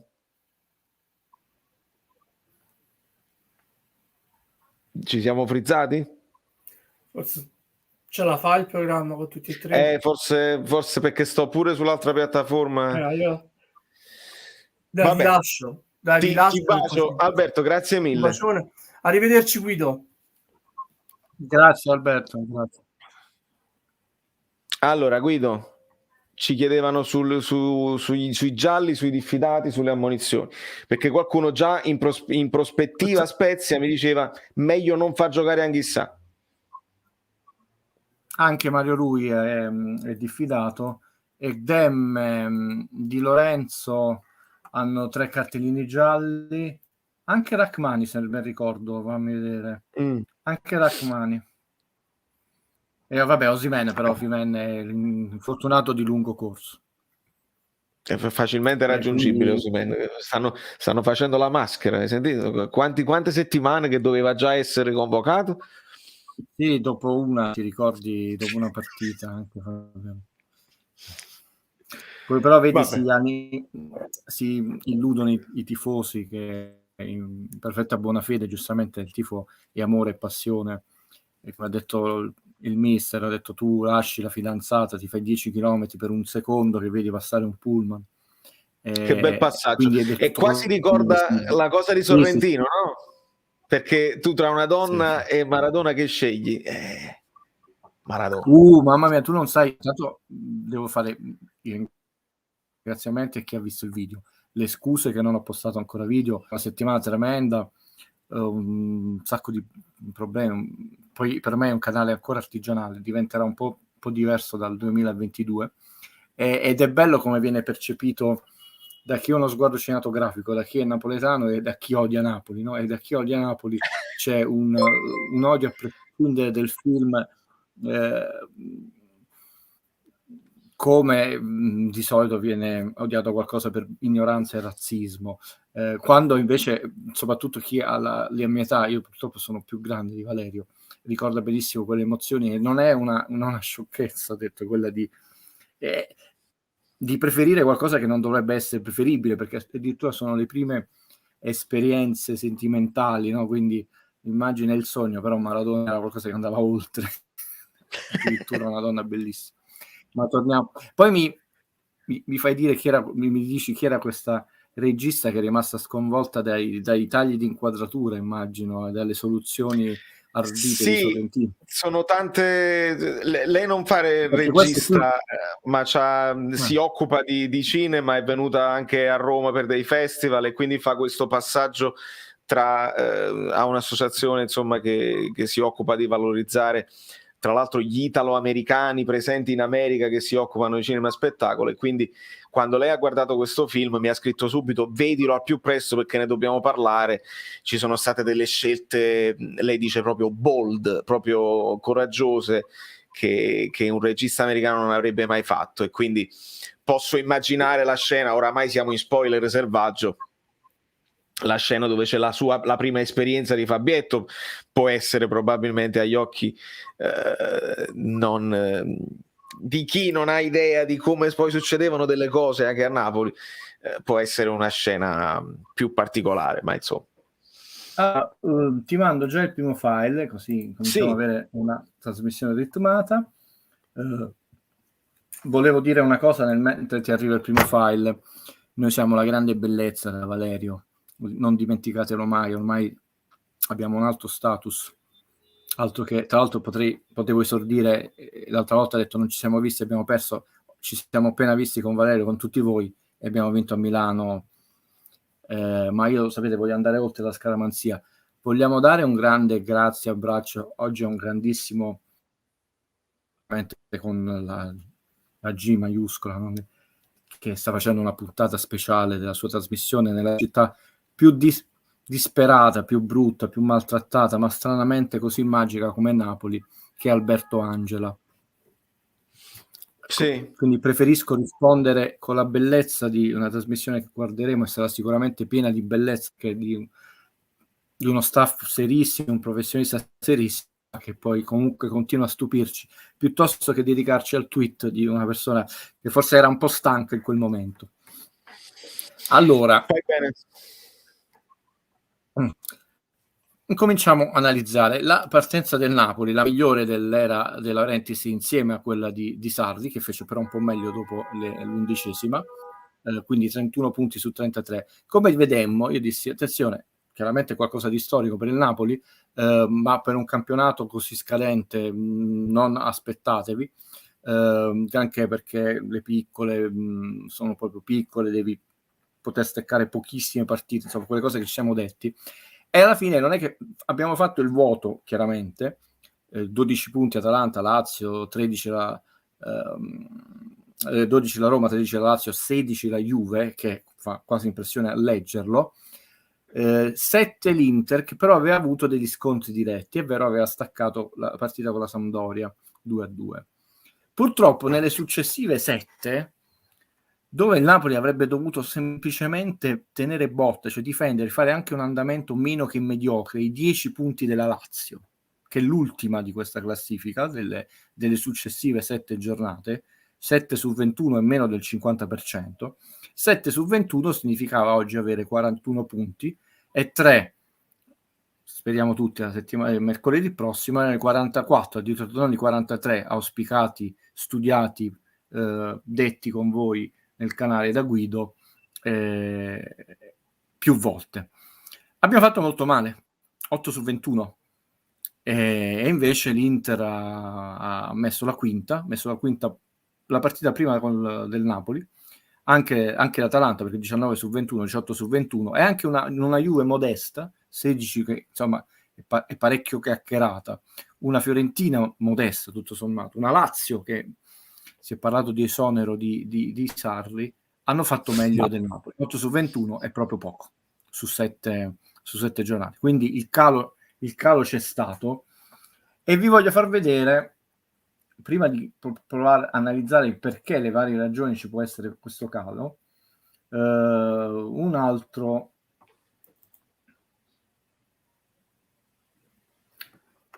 l'ho chiamato 21-22, no, perché te li ho nominati per comodità mia, così. Sì, poi nel frattempo vedo, poi di quello che hai detto, questa domanda entra proprio a fagiolo, perché volevo chiedere quale potrebbe essere la soluzione per risolvere il problema delle squadre cuscinetto che dicevi tu, però poi inverto un po' la scaletta, ti faccio vedere prima questo file e poi un altro, così risponde allora, se il signor Pietro può presentare un paio di minuti, gli risponderemo, perché io gli ho preparato, manco a farlo apposta, qualcosa per tutti voi, chiaramente pure lui. Quindi 2 minuti di pazienza, prima vediamo quest'altro file e poi Fabietto Versatile, buonasera a tutti. Io aspettare con me, la colpa è tua, Fabio, non sei iscritto al canale Telegram? Sì che sei iscritto, seguilo. Cioè, che cazzo, se non lo sai tu quando siamo live, siamo alla frutta. Allora, ecco qua. Ingrandisci. Questa era la situazione l'anno scorso, va bene così, grazie Valerio. Quando io vi ho detto il Napoli è vittima di se stesso, sta alzando la quota Champions, ci furono dei commenti, qualcuno forse anche lì era stanco, ancora non è entrato nel mood di ragionamento di Guido. È vero, perché voi dovete vedere due cose. È chiaro la squadra quanto ha fatto in base a se stessa dell'anno precedente, quindi dice il Milan sta facendo un po' meno, l'Inter più, ma quello che interessa, devi ragionare in chiave scudetto, se noi a questo punto dobbiamo veramente ragionare in chiave scudetto.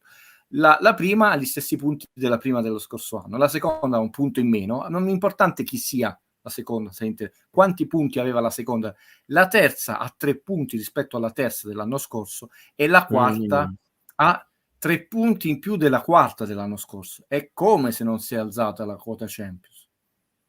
Considerate, ricordatevi che l'anno scorso il Milan all'ultima giornata perse e l'Inter pareggiò e il Napoli perse. Quindi questa giornata alla 19esima sarà 43, 41, 39 e la Roma andrà a 37, il Napoli rimarrà a 34. Quindi già così, se l'Atalanta non dovesse far punti, avrebbe la quarta gli stessi punti dell'anno scorso, la prima è un po' difficile perché l'Inter non faccia manco un punto. Quindi si sta andando veloce. Allora diciamo, vabbè, perché il Napoli non può fare? Perché il Napoli, ed era, perciò vi ho fatto vedere il primo specchietto, ha difficoltà a mantenere poi quei ritmi in modo così costante, perché sono ritmi incredibili, inaspettati, inusitati, per noi non sono la consuetudine.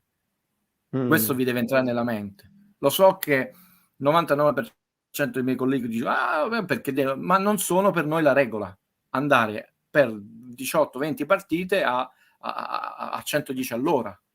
Purtroppo, e tra l'altro noi abbiamo perso punti con l'Empoli in casa, col Sassuolo dominando. Sassuolo sono 2 punti persi veramente in maniera sanguinosa, a prescindere, falli invertiti, perché li abbiamo fatti rientrare noi. Sassuolo fino al 2-0 era fuori dalla partita. Vediamo subito, se no poi faccio passare troppo tempo, poi ci ragioniamo su queste prime considerazioni che ho fatto.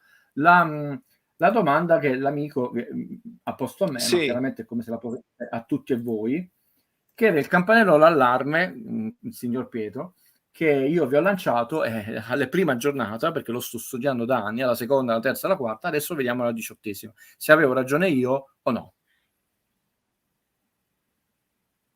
anche se vengo Sì. attaccato. Perché? Quindi se poi te l'ho inviato. Sì. Purtroppo il file si chiama retrocessione e non c'è, non c'è dubbio al riguardo. Sono numeri che già intravedo. Allora, eccolo qua. E sempre cortesemente, per farlo vedere a tutti, lo puoi ingrandire. Queste sono le squadre della scorsa stagione e della stagione in corso, gli ultimi in classifiche, alla 18ª, non solo 18 punti, sono punti, per brevità hanno scritto alla 18ª giornata, però vi spiego la leggenda. Vedete che ovviamente quelle arancione sono quelle retrocesse, perché l'anno scorso il Benevento, che non era molto in alto in classifica, è tronfato, proprio sì. crollato. Vediamo che l'ultima in classifica ha 4 punti in meno dell'ultima dello scorso anno, e per una squadra che lotta per retrocedere 4 punti sono tantissimi. Tu ne vinci una ogni 3-4 di partite. Non è come 3 punti tra il Napoli e il Milan, è molto di più. È come un pacchetto di sigarette per una star di Hollywood. Cioè, il Torino certo, perché sul conto finale dei punti 4 punti rappresentano quasi a volte il 20% sì. di tutti. Dovete ragionare non in chiave 3-3. So che 3 punti sono 3 punti che ne andiamo a mettere nella casella punti, ma pesano molto di più per una squadra, se no ne farebbero 80 pure loro. Non vedete chi era di nuovo Cagliari, Torino, ma quanti punti aveva la terzultima? Le ultime 3 avevano tutti punti superiori, ma anche la quartultima dice, ma la quintultima sì, ma questo è male, perché l'anno scorso tra l'ultima e lo Spezia c'erano 6 punti e c'erano 7 squadre in 6 punti. Quest'anno, soprattutto se l'Udinese è stata fermata dalla battere, diciamo, la Salernitana, è finito il campionato, l'Udinese già si è salvato. Come li recuperi la Salernitana?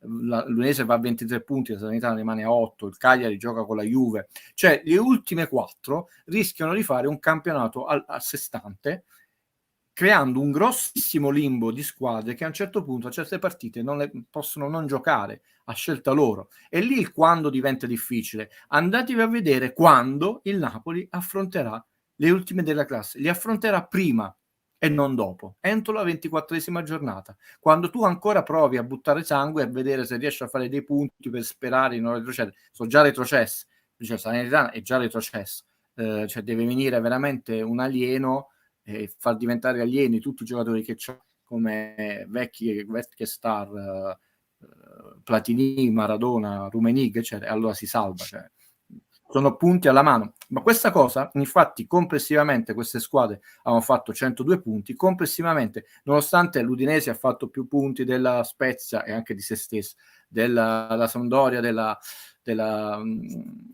sua dirimpettaia di classifica la scorsa stagione, comunque 5 punti in meno, insomma, è tanto, ma soprattutto sono 5 punti mal distribuiti, solo in 2 squadre che ne hanno fatti di più, le ultime 4 sono tutte in debito di punteggio rispetto alle rispettive squadre dell'ultima 4 posizioni della classifica dello scorso anno, e questo è male. È male per la bellezza del campionato, è male perché, come diceva, e poi rispondo alla domanda, per la competitività, è male perché si rischia veramente di vedere le ultime 10 partite ridicole, come è capitato molto spesso. Come si risolve? Non certo come si sta facendo, no, puoi toglierlo adesso, non certo continuando a permettere alle grandi società non solo di prendere le squadre più piccole, ma non pagarli a rate, forse non pagarle l'IRPEF, cioè ci vuole è vero che tu sei più ricco e potente, chiaramente se ti chiama una Juve dal Cagliari un giocatore si sente arrivato, o ti chiama da un Crotone, ti chiamano a giocare nell'Inter, ci posso capire, qualunque professionista ambisce al meglio per se stesso, però tu devi dare anche un corrispettivo, cioè non ha senso che tu consenti determinate operazioni, e lì l'ha spiegato molto bene Infantino, di quello che è stato concesso come potere ai giocatori e ai procuratori che hanno reso le società sotto schiaffo, di quello che ha concesso la Lega alle grandi società di indebitarsi oltre misura. È chiaro che se una società ormai ha 1 miliardo di debito, c'è un detto in America, Valerio ve lo conferma, che se Valerio ha $1 milione di debito con la banca, Valerio è un problema. Se Valerio ha $100 milioni di debito con la banca, è la banca ad avere un problema. È bellissimo, è verissimo, lo vedi tu, lo osservo tutti i giorni. Questo è un detto che ho imparato da voi, anche se tu sei più newyorkese. Capite perché se le tre grandi società, Juve, Inter e Milan, insieme nell'ultimo biennio hanno accumulato oltre 500 in 2 anni milioni di euro di debito e solo l'Inter ne ha 998, la Juve super, cioè se queste squadre hanno oltre 3 miliardi milioni, billion, è chiaro che non sono più loro il problema è dall'altra parte. Ma tu perché hai consentito questo? Perché ovviamente tu a questo punto non ti potevi permettere anni fa Quadrado, e Quadrado è un giocatore, per quanto sta l'80% del suo tempo a terra, però quel 20% è incisivo nel campionato italiano. Chi non vorrebbe come terzino anche polivalente, perché può giocare più avanti, più dietro, a prescindere, no, stiamo ironizzando, però le qualità tecniche, se stesse un po' meno a terra e un po' più corretto, no, sarebbe ancora meglio. Cross e dribbling che in campionato italiano fanno la differenza. Scherziamo, ho detto. Però ovviamente se tu crei queste situazioni dove le scuole più piccole non solo sono private dei loro talenti, ma sono private senza nemmeno corrispettivo, non sono private senza una forma di garanzia, diventano sempre più deboli, e non può funzionare quello. Ho chiuso che adesso è diventata quasi un'operazione di convenienza per la società, perché a questo punto io ve l'ho detto, non mi interessa colleghi che attaccano o non attacco, io ve l'ho detto a maggio dell'anno scorso quello che sarebbe successo a Salernitana, a maggio, e non sono tornato più dietro, ed è successo. Adesso non mi interessa sentire altre campane, ma le illazioni, lo Tito sta pensando, lo si sapeva a maggio. E anche qui, come ha detto bene Valerio, servirebbe che quando uno dica un addetto ai lavori dice una stupidaggine, non si corregga, nel senso che è stato importante l'intervento del nostro amico, che nessuno di noi può insegnare nulla, ma si deve stare zitto, imparare, anzi ringraziare che impara da Mazzarri, da Pioli, da Conte, da qualunque allenatore. Però se tu inverti la cronaca, siamo 1-1. Mm-hmm. Su come hai messo la squadra, perché hai messo la squadra, sulla tattica, tecnica, allenamenti, io sono 0, Valerio è 0, Fabio è 0 e Allegri è Dio, e non lo sto ironizzando. Ma se un allenatore dice una cosa per un'altra, di cronaca della partita, Valerio, di cronaca della partita, non di tattica, cioè non ricordando tipo un fallo, e lì no, i miei occhi sono uguali ai tuoi, e lì ho il dovere di fermarti. Ho detto, mister, in buona fede, lei giustamente, insomma, presa dall'endrenalina, 1000 cose deve valutare la persona, si ricorda male, ma senza credine, perché sapete come sono fatto io, ci può stare che uno ricordi male. E perché questo non avviene? Vanno fermate le persone, ma non avviene, pensate, nei grandi salotti TV dove la gente spara cretinato e non capitate, e ci sono i vari, non li nominiamo, se no ci prendiamo querele, signor sì. E invece no, perché nessuno di noi può entrare nella competenza specifica di un professionista del settore quando non lo siamo noi. Però chiaramente il nostro lavoro è quello di essere affidabili, veritieri, trasparenti nella cronaca, e lì abbiamo il dovere morale invece di fermarti e dire ricorda male. Esatto. Ricorda male. Con classe si può fare. Domanda di Fabietto che si è reso conto ci ha raggiunto. Recuperati Insigne e Marilui, ma con lo Spezia la squadra titolare di ieri potrebbe bastare, visto che sicuramente giocheranno come Empoli, Verona, Genoa, Torino e compagnia bella? Io ti rispondo più brevemente. Il Napoli è una squadra umorale. Ecco per la ragione per cui vi ho detto, ed è la mia convinzione all'inizio del campionato, se va in testa alla classifica e rimane sempre in testa alla classifica, premesso che ci sono delle condizioni di debolezza che vi ho già detto, societarie, del sistema, detto il campionato vince, il Napoli vince il campionato se sta in testa dalla prima all'ultima giornata. Scordate, tu dicesti, ricordo le parole precise, dicesti se lo vince lo stravince. Lo stravince. Incomincia, poi sono subentrate, poi vedremo un'altra cosa che vi ho preparato. Quindi la mazzata della sconfitta con l'Atalanta, a prescindere dalle frasi che si dicono adesso a testa alta ci riprendiamo là, è stata grossa. L'Empoli è una squadra che gioca a pallone, ha fatto un primo tempo sontuoso, al secondo tempo si è difesa col coltello tra i denti, ma in maniera insomma, ci sta che una squadra con le proprie forze a disposizione. Anche noi ci siamo difesi ieri, Anche noi, esattamente. Diciamo. Ha giocato la squadra, è un pochino meno forte, ma questo non significa sottovalutare. Ci sono due condizioni a prescindere degli uomini, e poi voglio lasciare più spazio a Valerio, che secondo me sono importanti, ma chiaramente vanno confermate sul campo. abbiamo visto un paio di partite dove la squadra non solo tatticamente, ma da un punto di vista umano era scollegata. Scusate per autocitarmi, non io, ma il maestro Sorrentino che ha omaggiato nel video, è disunito.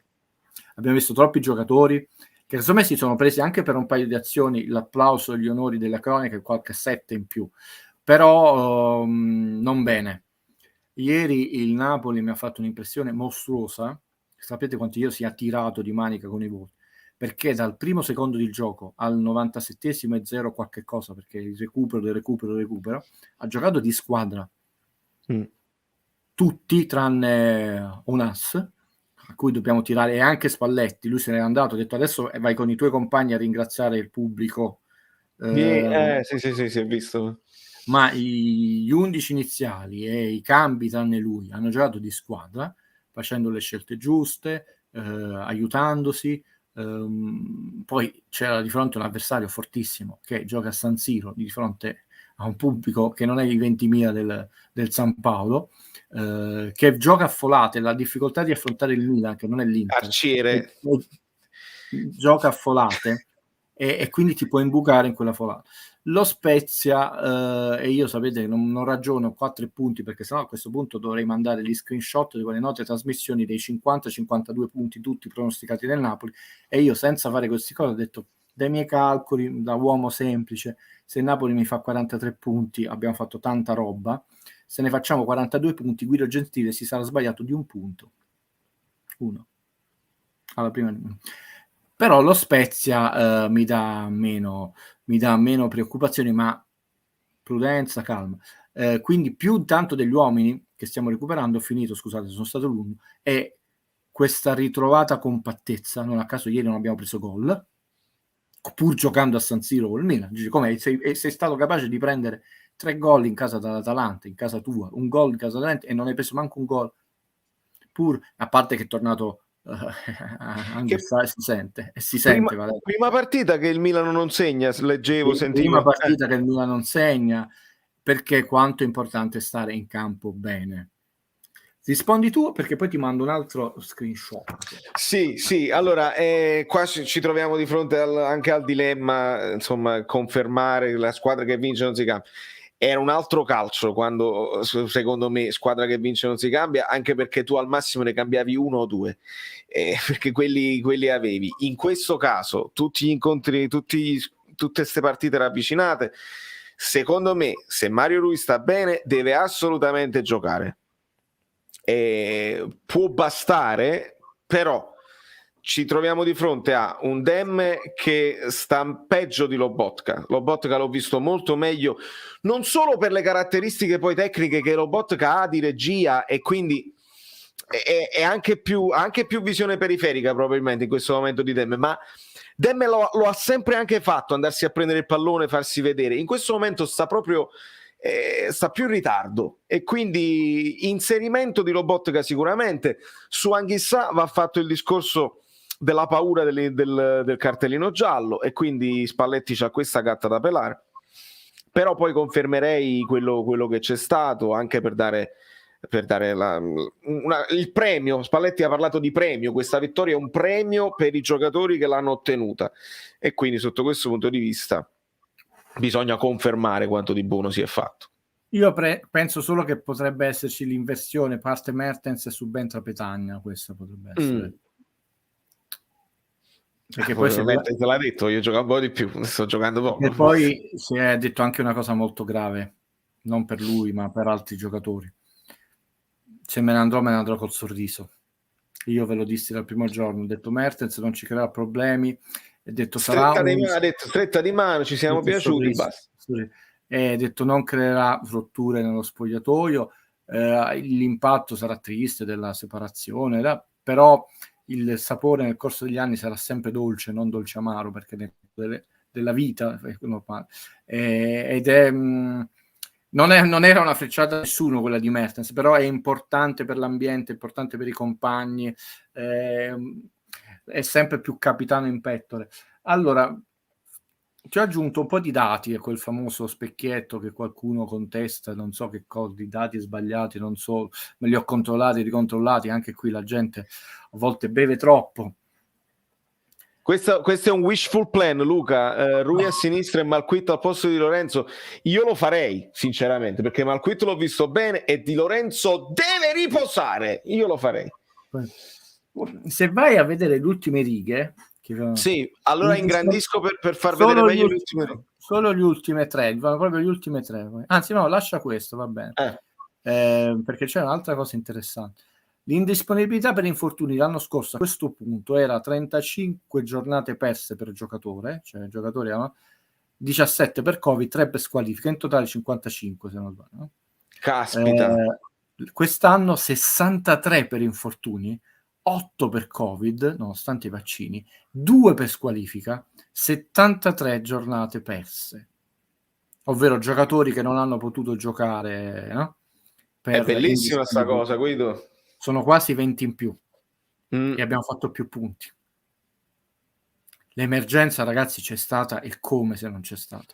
E quindi Gattuso out! E c'è stata per quelle ragioni che noi ci portiamo dietro. Qua non c'entra niente De Nicola, 2 anni e mezzo gestiti malissimo come calendari, perché non solo il Napoli, il fatto che casomai certi giocatori, avendo iniziato dopo la preparazione, ci sono tanti elementi, non giocavano dall'inizio, che li espremuti, perché è chiaro che noi abbiamo, lo vedevamo a rischio Mario Rui, non perché nessuno qui di noi è seccia, pure lui ha riposato qualche volta, qualche scampolo di finale di partita, 3 minuti, e quindi non è il 100% come Di Lorenzo, ma parliamo di 100, poi li vediamo, pochi minuti in meno, pure lui è spremuto. Una cosa interessante è che la media chilometri percorsi e la media di velocità è più bassa rispetto all'anno scorso, più alta, si è alzata la velocità. E sapete, nelle ultime partite, quando non c'è stato Insigne, nonostante non c'è Fabian Ruiz che fa correre la palla, eccetera, il Napoli ha aumentato di 10 barra anche di più, 12-13 chilometri la sua percorrenza, anche se affrontava squadre forti come Atalanta, per esempio. Ieri ha corso 113 chilometri quando prima ne correva 103 di media, e quando viaggiava a una velocità media di 6,3, 6,4, nelle ultime partite ha fatto 6,9, 6,9 e 6,8 e ha corso per 114,998 e 113,125. Quindi ha gestito meglio ha gestito meglio l'alternanza tra attacchi a destra e sinistra e centro, e questo ti crea, vedete quante volte è stato coinvolto in più Lozano rispetto a quando gioca Insigne. Bravo, questo è un ottimo spunto, perché Insigne è accentratore della manovra. Perché tu stai fuori forma, però giochi un'azione ogni 10 minuti, ogni quarto d'ora, con la Floga, perdi il dribbling, e la continuità è importante anche all'interno della partita. Poi ovviamente è con tutti gli infortuni, quindi nessun Gattuso out, Insigne out, le cose vanno viste sempre a 360 gradi, valutando degli aspetti positivi, degli aspetti negativi. Qua mi sembra a volte che per convenienze personali che io non conosco e non ci voglio entrare, si chiudano gli occhi per ragioni appunto che non voglio manco dire, su quelli che possono essere aspetti positivi, tipo le parate di Ospina, e si fa il punto della Ospina andrà via da Napoli, abbiamo pagato 3 milioni e mezzo, voglio capire qual è il problema. Andatemi a trovare un giocatore di Juve, Inter, Milan che è stato pagato così poco nella rosa di 25, non di stipendio. Cioè, vogliamo chiarire, non è che lui prende 3 milioni e mezzo di stipendio, è stato pagato il cartellino 3 milioni e mezzo. Cioè, rendimento costo è mostruoso. Magari comprassimo tutti i giocatori a 3 milioni e mezzo, avessero questo rendimento medio buono. Non la parata di ieri su Ibra vale forse 500.000 euro. Secondo me, quella è chiaro perché ti toglie un gol, ma le 2 uscite alte, molto alte, al limite dell'area di rigore, è tanta roba. Meret non esce così alto. Senza dubbio. Poi su Ibra, che anche non sa, Rachmani ha fatto una grande partita, ma Quit grande partita, ma io ho visto Ibra che quando la doveva prendere di testa la prendeva lui di testa. Perché questo mi aiuta molto aver giocato, aver un po' allenato, aver studiato la pallacanestro, dove tu vedi delle cose pazzesche. e tra l'altro alcuni giocatori adesso si allenano durante la settimana con il basket volley, queste cose lì, fanno degli ibridi di giocatori, perché tu vedi che quel giocatore riesce a fare quel canestro lì, stava cadendo eccetera, il controllo corpo, palla, canestro, nonostante una situazione di cattivo equilibrio, perché a questo punto il giocatore dice ma aveva il corpo all'indietro, ha tirato male. Mizzica, un cestista, è stato preso per il collo, sta cadendo, lui e riesce a fare il canestro, prende canestro e fallo, azione a 3 punti. E la meccanica di tiro della palla canestro è la cosa più complessa nello sport. Fatemi dire, uno che ha fatto sia calcio e batteva di punizione da Dio che palla canestro, e il canestro è poco più del doppio della palla. La porta di calcio è 7,32, è molto di più della palla, e tu vedi, quindi teoricamente tu dici la difficoltà di perdere l'equilibrio è maggiore, quindi sarebbe giustificato sbagliare, anche quando sbagliano, tocco il ferro di poco, perché hanno un grande controllo tra il corpo, lo spazio che stanno occupando e l'obiettivo. Ibra, che si diverte a fare arti marziali per arrivare a quello che diceva Valerio, tante cose, ha un controllo eccezionale del suo corpo, del suo fisico, del pallone in base allo spazio. È un giocatore, nonostante i 40 anni, dove perdi velocità, e vedete la velocità che vi dicevo Guido, se fosse stato un ragazzo di 25 anni, forse quel gol a Ospina lo fa, perché ti manca quello spunto negli ultimi 25 anni. Però da quell'altro punto di vista Ibra è un totem.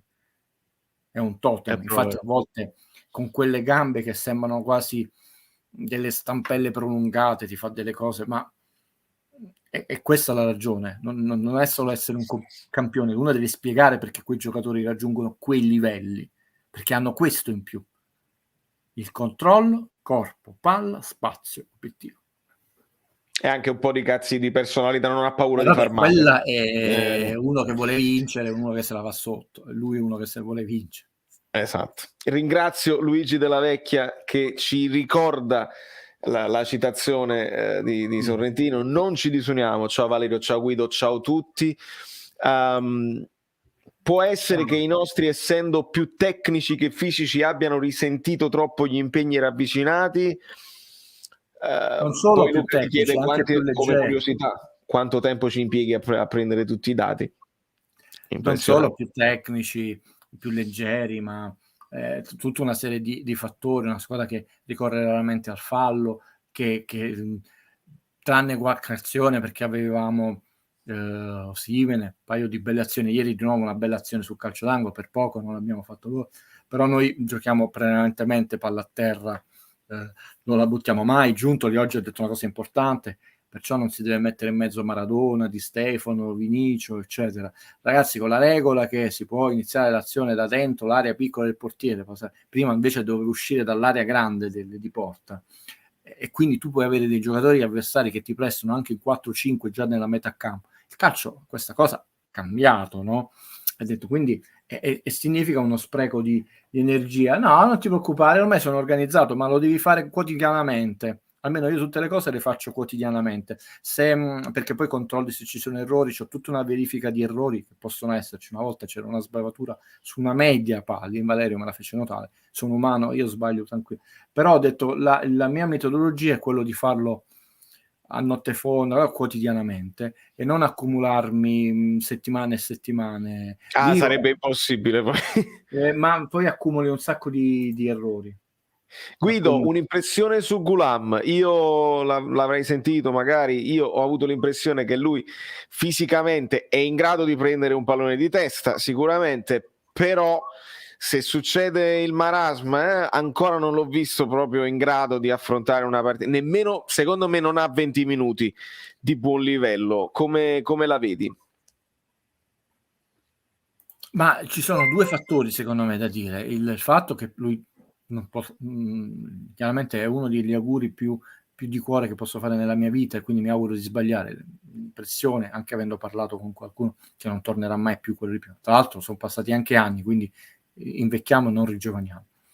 E che tu adesso ti trovi, cioè voi volete lo scudetto, andate appresso a tutti i colleghi lo scudetto. Allora se vogliamo lo scudetto, tu non puoi mettere titolare un giocatore che non solo non è in forma ma ha bisogno ormai di molti mesi per tornare in forma, e tu passa un punto per dare lo scudetto, e sei di fronte a delle scelte del trade-off. La trovo più saggia, e ieri comunque è vero che erano gli ultimi minuti, ma gli ultimi minuti una partita che puoi pareggiare, quella di, sperando, come ha detto Spalletti, che delle partite noi dobbiamo tornare a vincerle come prima, già in corso d'opera. Allora lì puoi vederlo un quarto d'ora, 20 minuti, bisogna avere pazienza. Certo è, io ne ho parlato privatamente con Valerio, non voglio né dilungarmi né dire cose intime, che è uno dei più grossi peccati della storia del calcio moderno, poi ce ne sono nel passato. Credo quello italiano più grave fu quello di Gigi Riva, che si è dovuto ritirare molto giovane per un infortunio che oggi curano molto più facilmente, perché tocca un grande campione nostro, rombo di tuono, quindi ce ne sono stati dolorosi. Era veramente destinato a una carriera, personalmente forse anche più di Koulibaly, perché tra l'altro terzino, mancino, destinato secondo me una delle 3-4 big, altro che i big intendo Bayern, Barcellona, Real Madrid, è una squadra inglese. D'altronde io c'ero quando ho affrontato gli inglesi, c'ero anche a Manchester City, e crollò il rendimento quando lui si fece male al ginocchio forse avremmo perso lo stesso con Manchester City, perché era uno squadrone, però era forte. Soprattutto è un ragazzo che ha una bella testa. Caffè per Guido, Alessandro Salerno. Io poi Caffè per Guido devo girarlo, non me ne posso appropriare, quindi facciamo poi un po' YouTube e un po' Guido. Armando Guida ti chiede: io avevo il 92,9 ai tiri liberi, vi dico solo. Non mi sembra poco. Armando Guida ti chiede: non pensi che Lozano può incidere più a sinistra che va al tiro rispetto a destra? Integro la domanda, Guido. Integro la domanda, perché molto si accentrava ieri Lozano, credo anche per richiesta proprio di Spalletti, per cercare di beccarli tra le linee e quindi dare più una mano a Petagna. È vero. Infatti, quando ti accentri che stai col destro, vai poi un po' più a sbattere.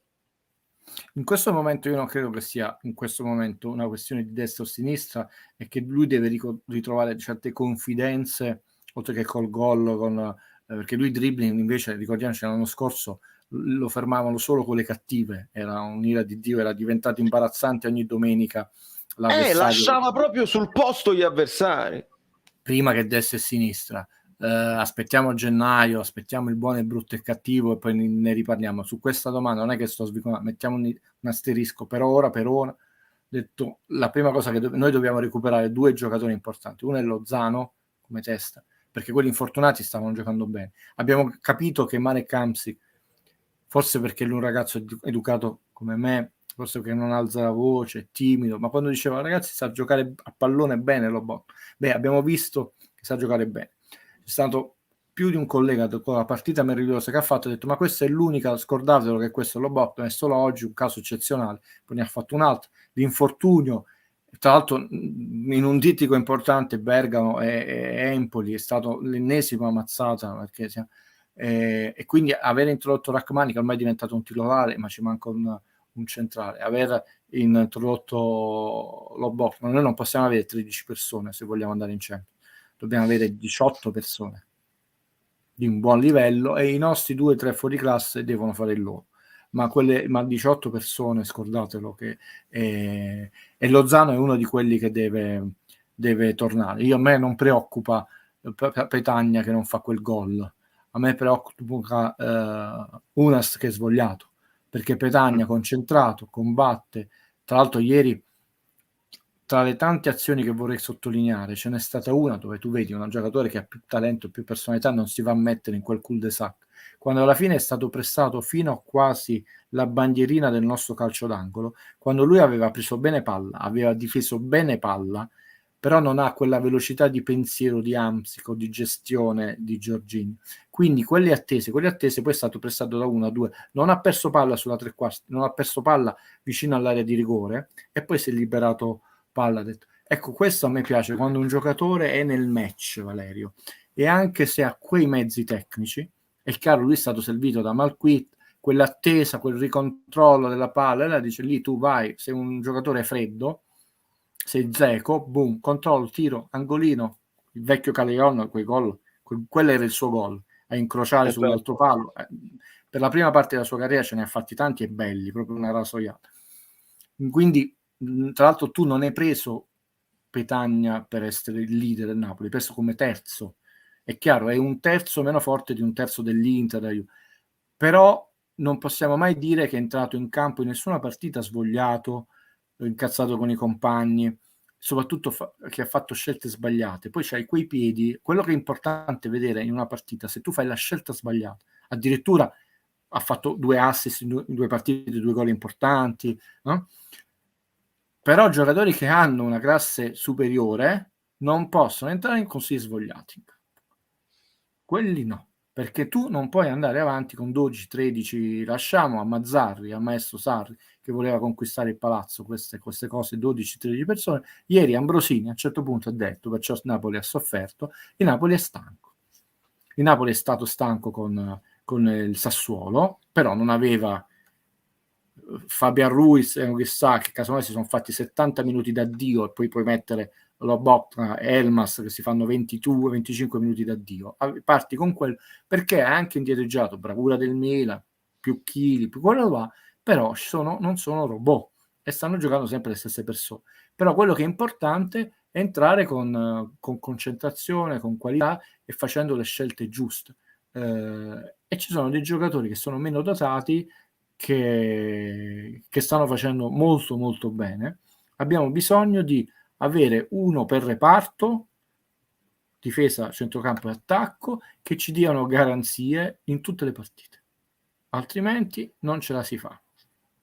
Oltre a, chiamiamoli titolarissimi, perché la mazzata di aver perso Fabian è stata tremenda.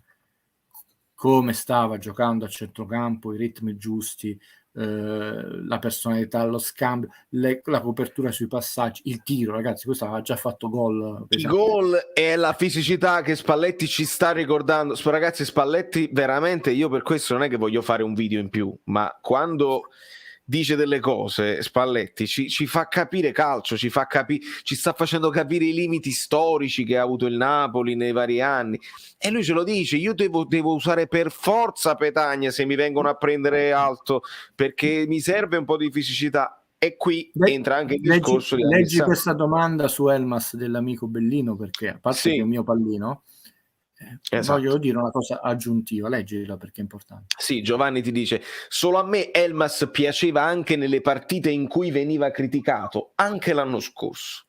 A Guido da quando l'ha preso Ancelotti, quindi l'ha sempre difeso e teneva da fare 19 anni, cioè 22 anni. Allora, non voglio dire solite cose, sennò pure io sembra ripetitivo, arterosclerotico. Io oggi ho visto un video di uno che, insomma, pare essere anche molto bravo e seguito sul web, che ha detto a un certo punto una frase: non seguite quello che dice Guido Gentili.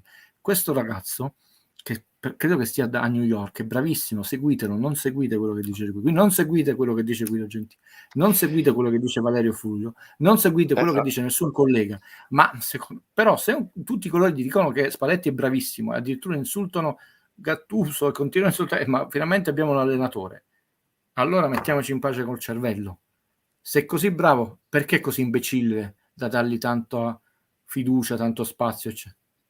E tra l'altro non è un allenatore di primo piano.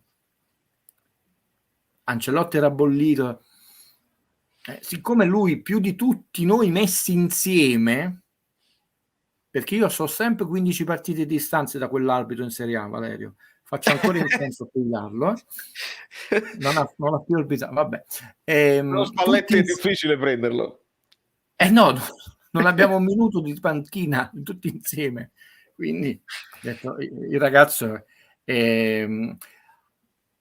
sì, probabilmente, come dice qualcuno, non sa far nulla, ancora devo capire che sa fare, ma meno male, se no se lo sarebbero già presi al Real Madrid. Pensate quando questo ragazzo saprà fare qualcosa, allora io voglio mettere da quell'altro punto di vista. Ok, siamo tutti d'accordo, non sa far nulla. Allora vediamolo in prospettiva, perché non ha 31 anni, ha sempre 22 e vede la porta, e la vede di testa, e la vede di piede, e la vede in penetrazione. ed è un centrocampista e soprattutto questa cosa l'ha detta Spalletti quest'anno, entra sempre con una forza, con un entusiasmo che vuole spaccare il mondo, e questa cosa è importante per i compagni. Quando tu sai che entra un compagno con quell'energia e casomai tu hai finito la benzina, è andato pure in riserva, devi solo fermare la macchina purtroppo e aspettare che qualcuno venga e ti faccia il trabocco, e vedi che il tuo quel compagno lì è come il ciclismo, trovi delle energie nascoste dentro di te. È importante avere un tuo compagno che entri con questo entusiasmo. E la cosa che mi sta piacendo di Elmas rispetto a determinati giocatori è un buon rendimento a prescindere dalle partite, poi lì sono subentrato e titolare, cosa che non sta piacendo. Per esempio abbiamo visto ieri un asso a Politano, cioè Politano ha invertito le sue prestazioni. L'anno scorso faceva l'ira di Dio quando entrava da subentrato e quando giocava da titolare no. Quest'anno quando ha giocato da titolare ha giocato meglio, anche in copertura, e sta un po' incazzatino da subentrato. Non va bene, cioè è molto importante avere invece una costanza a seconda delle situazioni, perché poi si vince in 11. Però per esempio ieri Politano è entrato concentrato in campo, poi deve ritrovare pure lui la gamba, non è entrato svogliato.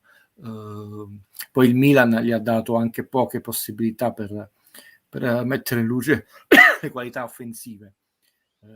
Ieri possiamo essere contenti, abbiamo visto una bella partita, abbiamo visto una partita dove, e qua riconoscetelo milanisti, perché ho sentito commenti che solo voi nella vostra testa veramente vedete partite perché seguite colleghi che pensano urlare eccetera. Ieri vi abbiamo concesso il maggior tempo effettivo delle vostre partite e addirittura un secondo tempo dove si è fatto molto più tempo effettivo del primo tempo, ed è la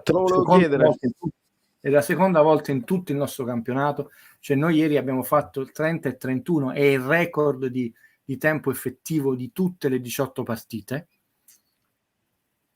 Vi ricordo i 14 minuti di Napoli-Torino, vi ricordo i 17 minuti e 13 secondi di Salernitana-Napoli. Senti Guido, no, fatti fermare perché mi fai fare una riflessione.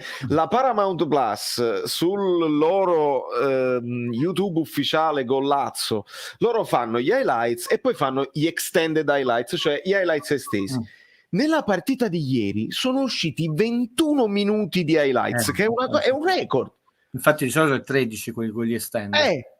Evidentemente perché si è giocato di più. Cioè io ci pensavo, esatto. No, magari hanno preso delle azioni evitabili, però si è giocato molto di più in generale. È 26-55 nel primo tempo con 0 minuti di recupero. Vedi? Nonostante il fallo ma non ci facciamo sentire perché prova a finire lo Spezia, non ci fa giocare perché infatti, si scopre che il Napoli vince sempre se si gioca a pallone. Ma infatti è un caso che ha vinto sempre quando ha avuto queste percentuali, sempre. Perché l'Atalanta te ne ha concessi 22 nel secondo. Non ci sta niente, appena superi il 25 non ci sta tanti.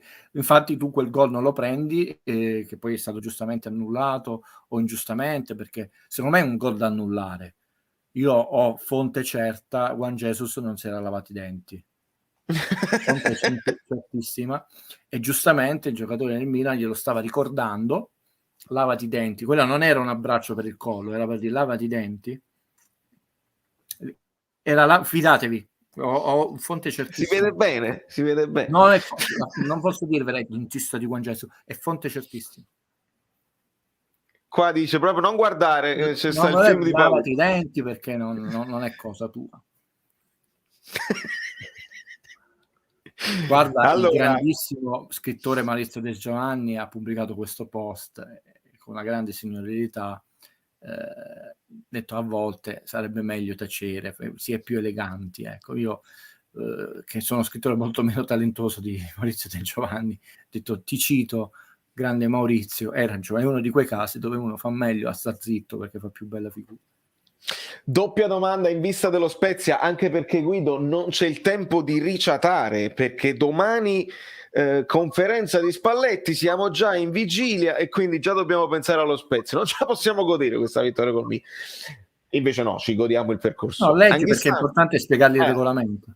Anghissà non potrebbe prendere il cartellino giallo contro lo Spezia, visto che poi andrà in nazionale, oppure dovrà per forza scontare la squalifica quando ritornerà dalla Coppa? Non sono comparabili le due cose. No, se prende... Aspetta. Tranne la Supercoppa, le squalifiche si scontano nell'immediato turno successivo della stessa competizione. Della stessa competizione. Europa League, Champions League, Coppa Italia. La Supercoppa ha questa eccezione, quindi fai avanti e dietro col campionato. Quindi non lo diciamo nemmeno. Qual è l'immediata giornata? La 20ª, che poi lui ci sia o non ci sia, non è...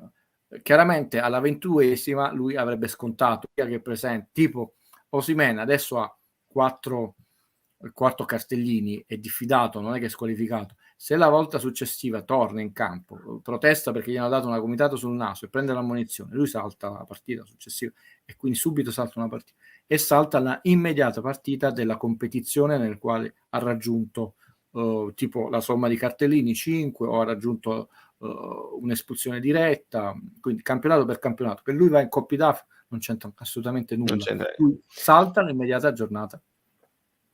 Valerio e Guido, avete sentito possibile rinvio di Napoli-Spezia per possibile isolamento dopo Spezia-Lecce e quest'ultima in quarantena con divieto di spostamento? Non vi sembra una pagliacciata? Senti, questo è un tema talmente sensibile, io poi mi occupo di cinema, di audiovisivo, considera che quando io ho fatto quando io ho fatto il Super Green Pass aveva 12 mesi, la settimana dopo 9 mesi e da ieri vale 6 mesi. Che cacchio ti posso dire, amico Bellino? Cioè ti prenderei in giro, c'è già troppa gente che ci sta prendendo in giro, no? Per dire, le cose cambiano di giorno in giorno. Sono una persona che ama scherzare, ama purtroppo, Valerio mi prova spesso a divagare, la musica, il cinema, l'arte, il fumetto, però sui temi sanitari mi avete visto, fermai subito quello juventino, fermati, non dire cosa, è talmente in fieri, vedo molta confusione, molta disomogeneità nelle decisioni, non mi voglio aggiungere pure io a questa confusione. Tra l'altro non dipende né da te, né da me, né da Valerio, né da Napoli, è tutto molto in fieri, è tutto, vedi in Inghilterra, ma anche adesso fortunatamente non si stanno giocando le coppe europee, no? Ma abbiamo una situazione europea assurda, vedi in Inghilterra il Tottenham ha saltato 3 partite, in Serie C hanno annullato delle partite, in Lega Pro, insomma, ex Serie C, è una situazione delicatissima in campo mondiale, quindi non solo in campo nazionale, e ovviamente lo sport che pure vive in una strana, non è una bolla perché non stanno nella bolla di Euro Disney o di Disney World a Orlando quando hanno finito 2 anni fa la stagione NBA. Non lo sappiamo. E Valerio è un ragazzo molto educato, pure se lui piace scherzare, non aggiungiamo confusione a confusione, che già ce n'è troppo su questo tema. Vedremo perché la situazione sta cambiando veramente di giorno in giorno. E idem, saluto Mario Ottaiano e Luigi Sorrentino. Certo, la cosa che ci fa riflettere, caro Valerio, perciò ti avevo mandato, e tra l'altro vedi l'ultimo file che ti ho mandato, che nonostante adesso i giocatori del Napoli, l'ha detto Giuntoli, sono tutti trivaccinati, che nonostante quest'anno fossero bivaccinati, noi tra l'altro abbiamo avuto un caso di lungo Covid di un giocatore vaccinato giovane che aveva già preso il Covid. Cioè la cosa inquietante è che comunque ti ammali nonostante tutto. Certo, Zanoli. Ma in realtà Luigi, scusa, anzi ti ho dato del tu, signor Sorrentino.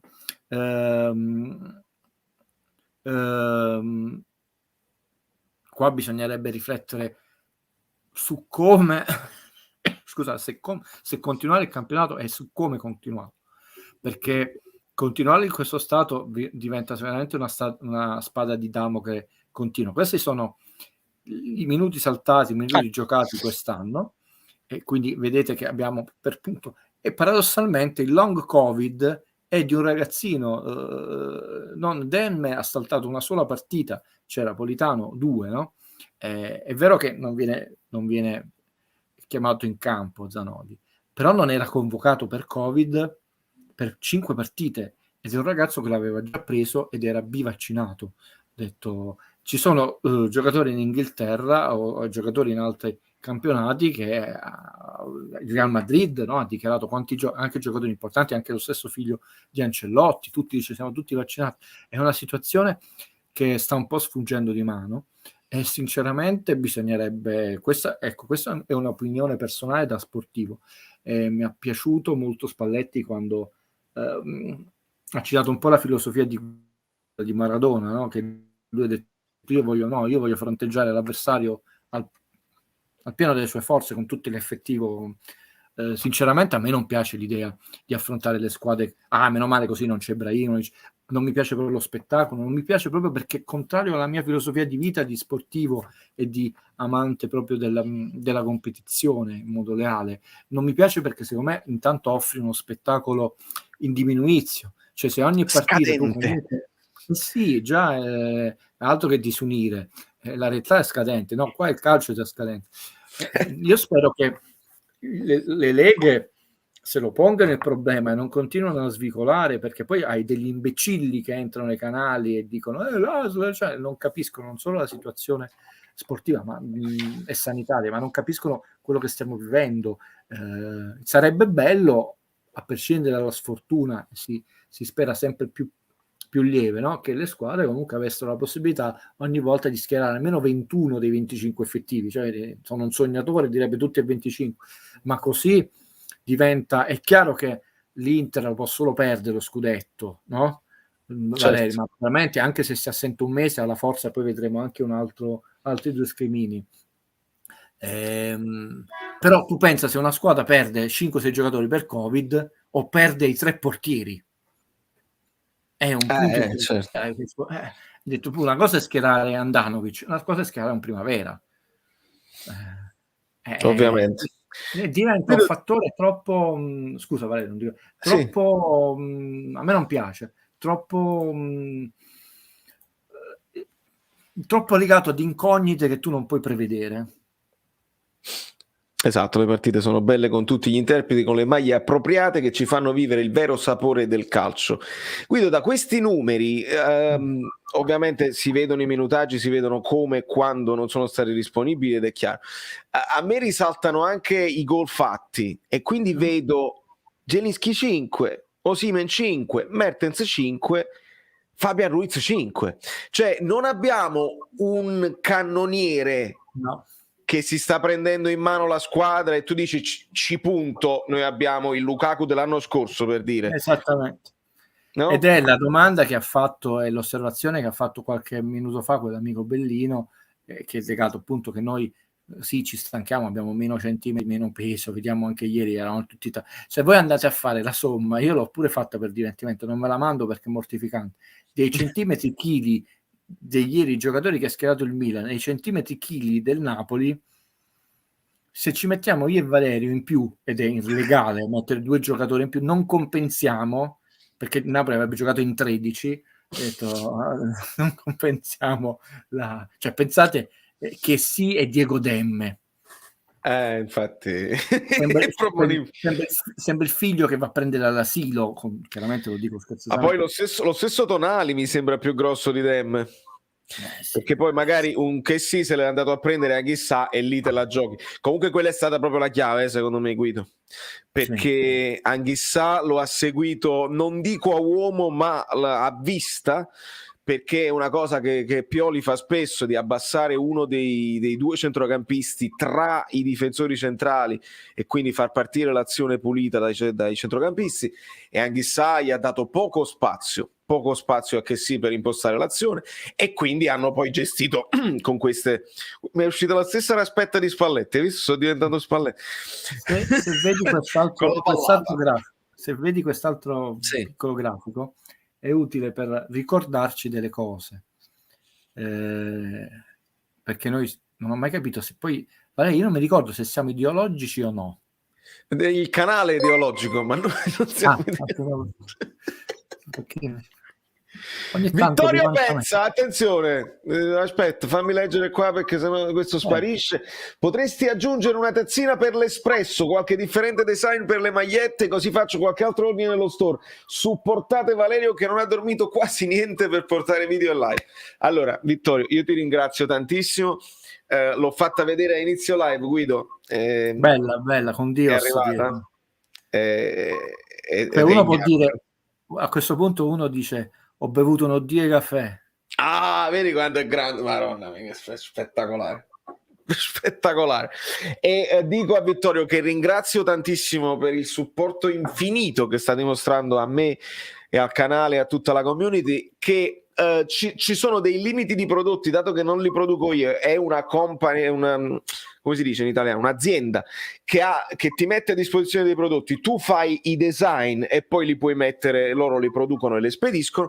Quindi purtroppo le tazzine, che è una cosa che adorerei perché dovrebbe essere proprio quella, la tazzina del caffè, dell'espresso, non la tazza grande, non ce l'hanno. Appena io l'ho chieste e spero che un giorno ci faranno la grazia di aggiungere come altri prodotti, altre cose, e farò altri design e sicuramente ti farò. È stata la tazza di Dio. Recuperiamo l'ultimo grafico. No, non è l'ultimo, se vuoi ce ne sono altri, diciamo. Che no, l'ultimo in ordine di tempo, non l'ultimo. Che sto facendo? Aspetta, ho sbagliato proprio finestra. No, è stata la tazza di Dios, mi ha steso. Non aprire la cartella quella ideologica. No. Sono questi i minuti di ieri. Sì, o di ieri nel senso della passata stagione.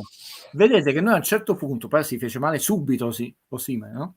Perché saltò dall'ottava in poi, cioè praticamente dall'ottava tutta la parte finale della girone d'andata non c'è stata, e poi con la partita con l'Inter che uscì al 16esimo, al 12esimo Mertens, e nel frattempo in quelle partite l'11esima, la 12esima, la 13esima era infortunato pure l'Oriente. Quindi la sfortuna, perché poi non è solo il quando, ma il quando si fanno male determinate persone, che era tutto un reparto. Quindi se fosse stato uno, un difensore, un centrocampista, è meglio che non si faccia male nessuno, chiaramente. Però dice, sai, uno, gioca Memme al posto di Fabian Rugia. No, lì tu dici, non ho Mertens, non ho l'Oriente, non ho neanche Osimhen. Mamma mia. E infatti, e fu così. Scusate, bless you. In Europa League, poi tipo l'Atalanta poi nel girone di ritorno avemmo, soprattutto da gennaio in poi, il cataclisma dove si fece male un sacco di gente perché poi tiravano la calzetta. Però noi quando perdemmo quei punti, queste partite, dobbiamo ricordare che avevamo 3 attaccanti su 4 indisponibili. Mamma mia. Io poi, vabbè, tu fai bene a raccogliere queste cose, perché io la mia memoria, la tua memoria, tu te la saresti ricordata anche a memoria. Io purtroppo devo tornare indietro nel tempo con i video per ricordarmi certe cose, però mi resta la sensazione, perché fare i video mi aiuta anche per questo, non c'è proprio dubbio. Certo, infatti diventa uno storico, perché poi uno con la distacco della storia percepisce le cose in maniera... che poi è uno di quelli che i micro infortuni durante le partite le prende sempre, nel senso che se queste uscite coraggiose che dimostrano comunque personalità e danno ogni volta che Ospina lascia i pali, un difensore del Napoli si sente più sicuro perché si butta, è un difensore aggiunto. Ieri quelle 2 uscite alte che ha sottolineato Guido sono importanti, perché ti danno quella tranquillità. Tu Juan Jesus, tu Rachmani, sai che non hai nessun Koulibaly, sai che non hai neanche Mario Rui col suo piede, c'è il portiere che si prende la sua cosa e fa quello che deve fare, veramente. Vedi quest'altro schemetto, sempre cortesemente, se volete, no? e se puoi. Campionati. Io sto spoilerando i titoli delle cose, ma... ma è bello che adesso puoi leggere i titoli. Sì. Nel frattempo c'è pure Insigne che... Mario Ottaviano, che su un saluto. Che ricambio. Ottaviano era anche lo storico procuratore di Insigne. Vero. Bravissima persona. Io non ho mai capito quella separazione, l'ha seguito da piccolo. Bravissima persona. È uno di quei casi, infatti, dove uno non può, infatti non lo sentivi mai, non lo senti mai. Sai che ho pensato oggi? Perché sento parlare Mertens, ovviamente esce la domanda anche lui sul contratto, lui la gestisce. Buona serata Alessio, grazie mille, grazie infinite. E Mertens dice comunque vediamo, io ho sempre detto che voglio rimanere, eccetera, eccetera. E mi ricordo una delle tue domande, non ricordo nemmeno se ce la facemmo in privato o in pubblico. Chi è il procuratore di Mertens? Io non lo so. Appunto, lo sapete voi. Tra l'altro vi faccio una cosa che insomma abbastanza, se uno va a scavare, non è né troppo segreta, però non è che la sbandiera. L'ex storico procuratore di Insigne, e ripeto, persona garbata, non sono tutti dei deficienti squali, ha incorniciata, rullo di tamburi, la maglia di Maradona, che è sempre stato oggetto del desiderio di Insigne, e lui ha detto non me ne saprò mai. Ci fu un patto segreto tra il procuratore di Insigne e Insigne. Ho detto ok, te la regalo se tu sarai l'uomo che farà vincere il terzo scudetto a Napoli. Ah, bellissimo. Quel procuratore fu lasciato per Raiola. Io qui mi fermo, è storia, non è nessuna. Vediamo quello schematico che ti ho mandato cortesemente. Sì. Eccoci. Odio l'inverno, sono diventato un uomo estivo, il caldo. Io non soffro la tramontana, dicevo per Come te. dice la fidanzata di Spider-Man, odio la magia, no? Nel film. Io dico odio l'inverno.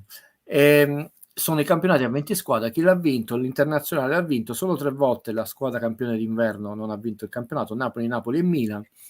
Lo diciamo solo a termini statistici. C'è anche da dire che è importante come tu sei diventato campione d'inverno. È vero che uno dice il Napoli è diventato campione d'inverno, aveva 48 punti, ma la Juve ne aveva 47. L'anno scorso il Milan aveva 43 punti, l'Inter 41. Quindi tu puoi essere un campione d'inverno con la squadra a ridosso, oppure un campione d'inverno con la Juve che ha già ammazzato come l'Internazionale, dove poi ha concesso il giro di ritorno alla Roma, per dire, aveva talmente tanti punti di vantaggio. Se vediamo gli ultimi anni, dal 2015 a oggi, tranne il famoso anno di Sarri maestro, che comunque sono 26 vittorie, ragazzi, meno di diciamo 28-29 vittorie non le puoi fare. 5, 5, 3, 4, le famose 7, 3, gli anni prima addirittura 4, 4, 0, 5, 2, 3, cioè, queste sono le vittorie e le sconfitte. Fatevi voi i calcoli di quante vittorie deve fare il Napoli nel girone di ritorno, premesso che deve vincere necessariamente con la prossima. E fare 42 punti, purtroppo già non li abbiamo fatti 43, sono sbavature, gli arbitri, noi, gli infortuni, noi lo diamo per scontato e vediamo subito l'altro schemetto che a questo punto l'avete già visto nel corso di quest'anno, ma lo vediamo aggiornato. Sembra una cosa scontata, non è scontata, è tanta roba, soprattutto per una squadra che non li faceva più. Quindi noi dobbiamo fare una base per vincere lo scudetto di 28 vittorie. Quante ne abbiamo ad oggi? Quindi tu sai nel girone di ritorno, automaticamente una volta se facciamo la prossima vittoria, tu devi fare quelle vittorie. Di 19 partite, togli quelle vittorie, sai che quelle partite che potrai sbagliare sono quelle, pochissime. Non ci stringe. Senza vedere, con questo si vince, ma l'Empoli è facile, non si deve vedere mai l'avversario. Purtroppo si devono vedere i freddi numeri, non per togliere poesia al calcio, passione, ve l'ho sempre detto, la partita va guardata con passione, i colori si difendono con passione, i giocatori io l'ho sempre detto, difenderò fino all'ultimo giorno che rimane a Napoli Zelinski, non sono quello predestinato, questi termini o non serve a niente, ho detto, lo valuto partita per partita, ma difendendolo sempre, se una persona onora la maglia. Assolutamente, e ci sta piacendo pure come capitano. A me moltissimo. Io ho sempre detto io vorrei lui come rigorista. Mi è dispiaciuto non aver quel rigore assegnato che c'era, perché volevo vederlo battere un rigore sul 3-3 pesantissimo, perché non c'era Insigne, non c'era Mertens in campo, non fa polemiche quando entra, quando esce. Poi i polacchi sono apparentemente freddi, perché sono la nazione del Papa votiva, cioè, un bellissimo popolo. Questo è il famoso storico che abbiamo visto, quest'anno rischiamo di avere tante squadre, addirittura se l'Atalanta vince e l'Inter già li ha superati 40 punti, a questo punto sono 3 campionati, metà, no? Gironi, che supera i 40 punti, potremmo avere, facciamo gli scongiuri, Napoli, Inter già l'ha fatto, Milan, Atalanta che fanno 40 punti. La Juve, vedete, ormai sono anni, tranne nel 2019, che non raggiunge 40 punti. Io ho sentito in trasmissione oggi la Juve poi può rientrare per lo scudetto. Mettiamo che l'Inter faccia 46 punti nel girone d'andata, no? E crolli nel girone di ritorno, faccia, per crollare quanto deve crollare? Deve fare 38 punti? E fa il crollo del Milan dell'anno scorso.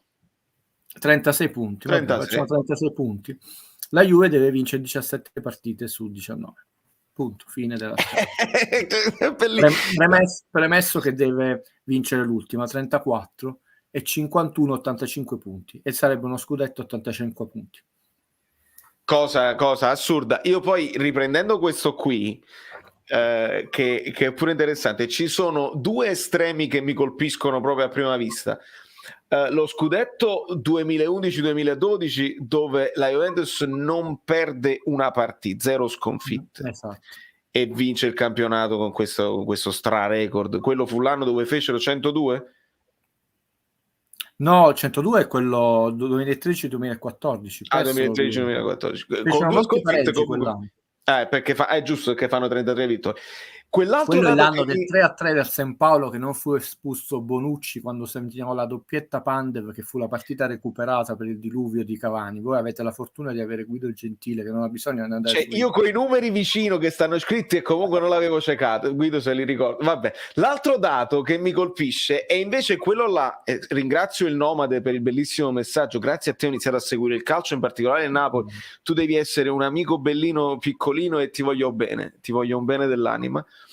Il 2019-2020, dove con 7 sconfitte vincono il campionato. Sì, non è mai successo con il campionato a 20 squadre. Mai cioè non c'era proprio competizione. Non c'è. Questo dobbiamo ragionare. Cioè con 7 sconfitte non si vince il campionato. Nei tutti i campionati, ormai sono quasi 20, no? A 20 quindi squadre parliamo di anomalia. Già parliamo di anomalia.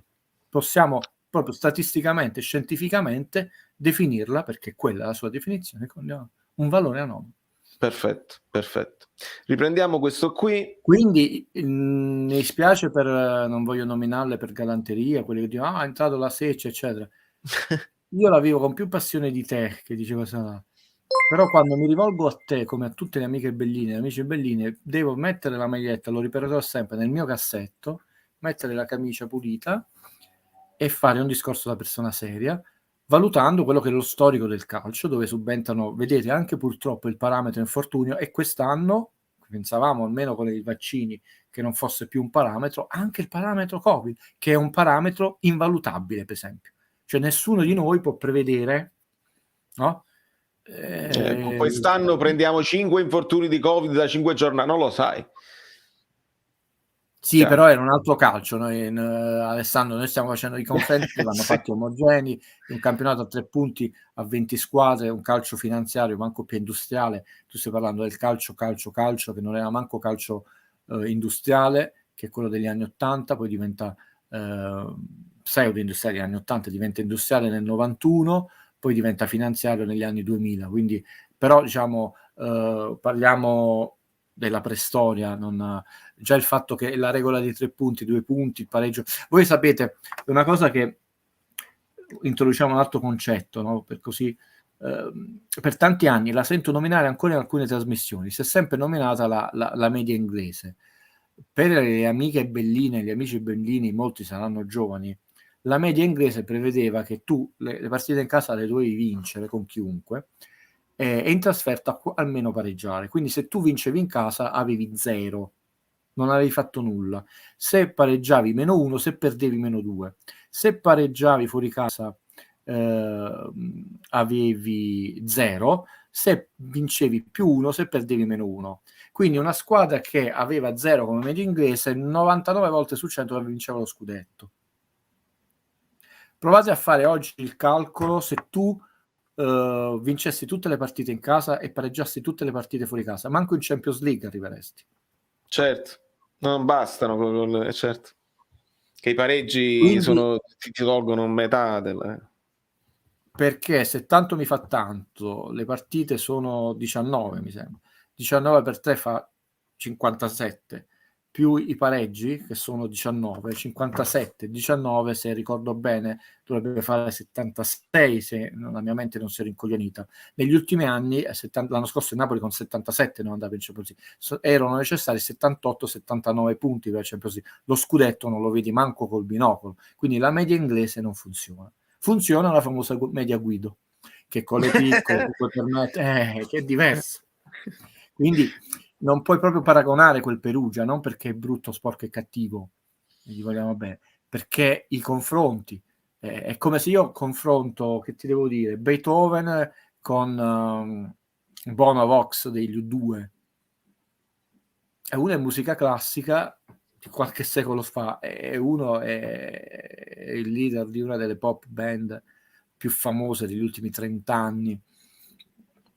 Hanno anche, oltre che altri strumenti, non esisteva la chitarra elettrica, allora tu non puoi sapere Beethoven con la chitarra elettrica, con i sintetizzatori, che cosa avrebbe fatto, se l'avrebbe snommata o no. Come fai a confrontare queste cose?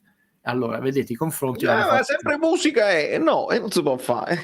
Esattamente. Quindi il Napoli, per poter vincere lo scudetto, Giacomo, quanto sei proprio che... yes, non deve perdere più di 5 partite. No. Non proprio, sarebbe proprio difficile. Diciamo Secondo che... te, Guido, secondo te, quel Younes regalato così era così male? Non poteva tornare utile ora?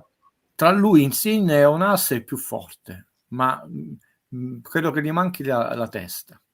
Non si è ambientato con Napoli, andava a sprazzi. Noi abbiamo avuto in Italia forse due dei più grossi casi, chiaramente con più talento e più mezzi, Balotelli e Cassano, un po' superiori a Younes, però è stato, secondo me, un grande rammarico, un grande spreco. Però tu non ti puoi incaponire, anche perché, lo dicono i nuovi arrivati del Napoli, no? Il calcio italiano è molto, per quanto è diverso rispetto agli altri anni, un po' la Carlona si difende in maniera più però rimane sempre molto tattico, quindi devi essere sempre molto disciplinato e preparato tatticamente, passi molte ore in sala visione, in sala studio, eccetera. Invece gente che vuole giocare di più non è fatto male con giocatori, però poi alla fine ragazzi, nello sport la testa conta, non voglio dare percentuali, il 20, il 30, il 15, il 18 conta tanto. Cioè Maldini, citiamo anche per esempio un bel esempio di non sarebbe diventato quel campione, poi devi avere la fortuna che non ha avuto infortuni gravi ripetuti come Gulam, tanto ormai si è ritirato, Maldini ne ha avuto, deve avere una tipo di predisposizione genetica, perché tu non arrivi in Serie A a quei livelli, se hai un fisico che si affatica più facilmente come siamo noi umani, ma una gestione della tua vita familiare, tante cose, però se tu non hai la testa, Maldini non arriva a essere il campione che è stato, come Zoff, cioè, il talento non basta, ce l'ha insegnato Sorrentino. Che cosa stai vedendo? Che batte le punizioni? No, la perseveranza. Infatti Maradona aveva la perseveranza, se no non poteva, cioè Maradona con tutto che gli avevano tolto 2 volte il calcio è tornato, si è riallenato, quello sta andando a vincere l'unico mondiale dove aveva veramente l'Argentina forte quando lo risqualificava, perché lui ha vinto un mondiale, quella era forte finalmente, infatti si presero paura perché lui stava cazzutissimo, la squadra era forte, poi non è detto che vinca, ma tra quello che ha vinto e quello che gli hanno scippato in Italia, quella era l'unica Argentina veramente forte. E fece pure quel gol che purtroppo viene ricordato per l'esultanza alla telecamera, ma è un gol incredibile che lui da fuori aria mette nel set. Aveva la voglia di vincere contro tutti e tutti, non è una questione. Devi avere la testa, e ormai il ragazzo non è più piccolino, soprattutto a Napoli. Poi noi abbiamo questa gestione societaria, perché io sto sentendo insulti e nel canale di Valerio non ne voglio leggere uno contro Manolas, perché sennò io mi cito Milik. Perché la società l'anno scorso, pur sapendo quella situazione, accetta, e ecco perché vi ho fatto vedere quel riquadro dei minuti, di partire con un giocatore che a questo punto perdi sia valore economico, perché se lo vendi hai soldi da investire sul mercato terzino sinistro, e sia valore tecnico perché è tuo, è nella rosa, ma non può allenare, va fuori squadra. La sfortuna vuole che fanno male 3 attaccanti su 3, e tu c'hai Milik in posizione fuori squadra. È da grande squadra. Tu citi Milik e io ti aggiungo anche Llorente. Che viene venduto a gennaio. Tu lo sai che Manolas, no, io ti potrei citare Marek venduto a febbraio. È chiaro, no, ma perché poi smembri, è chiaro, è normale. Perché ricordate la cosa che vi disse Guido, non sono robot, l'abbiamo capito, ma non sono neanche né nostri né schiavi. Una società acquisisce i diritti della prestazione sportiva, poi la sua vita, quello che pensa, quello che fuma, quello che mangia, se fuma le sigarette come Vidal, non mi ricordo chi fuma, che ha detto sono sbagliato, se lui ha detto no, ma io scoprì nel ritiro che allenava. È rimasti così, detto ma come l'uomo dei 1000 polmoni sta con la sigaretta in volta, tutto uno sportivo di Serie A. Quindi ve lo cito, un grandissimo campione, lo chiamavamo dei 1000 polmoni. Quindi quello che fa, tu acquisisci i diritti della prestazione sportiva, basta. Non sai le problematiche che poteva avere. Giunti ha detto che loro già avevano preso questa decisione perché la società ha deciso così in corso d'opera e non ha provveduto a gennaio, quindi sostituendolo in tempo, investendo delle risorse, poteva guadagnarsi. Sì, quindi le cose vanno viste come sempre da più punti di vista, perché a questo punto, sono che non è successo, non ho potuto leggere perché settimana incasinata, non voglio leggere, ve lo dico, un solo insulto. Ricordiamoci la lezione di Quagliarella. Che si parlò troppo presto e poi si scoprirono tutti gli altarini della verità. È andato via, ha salutato con un messaggio normale, c'è chi comprò pagine dei giornali in maniera più signorile, quello che aveva mandato via. Tosto domandiamoci perché la società in piena corsa Champions lì non ha provveduto a gennaio sapendolo, no scusa, non a gennaio, in estate sapendolo, e addirittura non ha la forza per dire comunque insomma rimani altre 2 giornate, dite no vabbè comunque l'infortunato non avrebbe giocato, e però sono sempre debolezze, ci è andata bene oggi. Sì, io ho avuto la sensazione che se Manolas fosse stato in panchina avrebbe giocato lui al posto di Gulam, sarebbe entrato lui a 100%. Proprio... a 100%. 335 amici bellini, 335 like, che community pazzesca, grazie Polli, tra quelli poi preventivi, quelli che i passanti perché che non hanno lasciato. Se ti ricordi, sai quante volte ci sono state delle valutazioni, chiaramente non sto bocciando nessuno, no? Però come i tifosi si fanno condizionare, ricordo Rog, no? Cioè, quindi le trasmissioni, noi abbiamo Rog, ma l'avete mai visto? Non sapevate manco che esistesse una persona al mondo che si chiama Rog. Allora, voi siete troppo giovani. Nel Napoli targato De Laurentiis c'erano in queste trasmissioni, ancora non era così forte il fenomeno dei social, le persone hanno detto Russotto, che spreco, noi abbiamo il più grande, vedete qui in questo coso il sito ha detto che è votato uno dei migliori 100. Ok, ma all'epoca non c'era manco il figlio di Bigon, era ancora per Paolo Marino il direttore sportivo, quindi non capisce niente Marino. Poi Bigon, andate a vedere la carriera che ha fatto Russotto, non carriera in Serie A, andate a vedere, c'è difficoltà, però a sentire le varie trasmissioni che Russotto noi stavamo facendo il più grosso errore. Chiaramente non sto parlando mai di Russotto, non l'ho mai conosciuto, cioè, però un po' meno emotivi, un po' meno condizionati, un po' più, lo so che uno può sembrare antipatico come quando io mi presento a voi, però calmi, il calcio ha bisogno anche un attimo di riflessione, perché in una partita una persona può fare veramente 2 gol pazzeschi, eccetera, però una carriera, puoi mettere 15 anni, una carriera media, non 20 anni come quella di Maldini, 12 anni, una carriera scarsa, quindi non è un gol irrovesciato una carriera di un giocatore. E di questi casi, mi ricordo Russotto, voi manco ve lo ricordate, perché stiamo parlando del Napoli di Eddie Reia, Era le stesse cose quando diceva ma noi stiamo sprecando un grande talento, ma manco la nazionale under 21. Ha fatto una carriera anonima, onesta come tante persone. Prego l'amico Fabio Versati. Buffonata della FIFA, ovvero quella di inserire un algoritmo dalla prossima stagione che in base a dati oggettivi determinerà il reale valore di un giocatore per limitare i procuratori, non creerà ancora più danni. Senti, ha ragione Fabio, nel senso che quindi ha visto Report. Adesso io non vorrei che poi la mia nonna, purtroppo non c'è più, tra i tanti insegnamenti, mia nonna era veneziana, non napoletana, diceva che la fretta è malconsigliera. Ovviamente adesso sei nell'occhio del ciclone, ci sono debiti enormi, pensate al Barcellona, che noi abbiamo idolatrato, bellissimo calcio, ma il Barcellona è come se tu con questa tazza, scusate se mi sono bevuto una cosa di calda, la fredda, provi a svuotare l'oceano, cioè è ridicolo.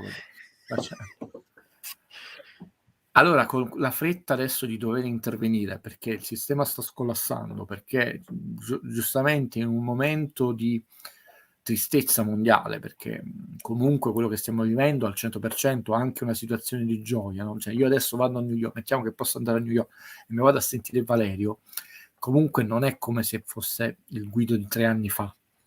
Comunque un po' di pensiero ce l'hai, stare in un locale al 100%, non è come, quindi anche una situazione di gioia come quella là non la vivi, quindi stiamo vivendo un momento particolare e quindi la gente sta più incazzata, dici come noi tutti e quindi si voglia fare fate presto, si faccia presto.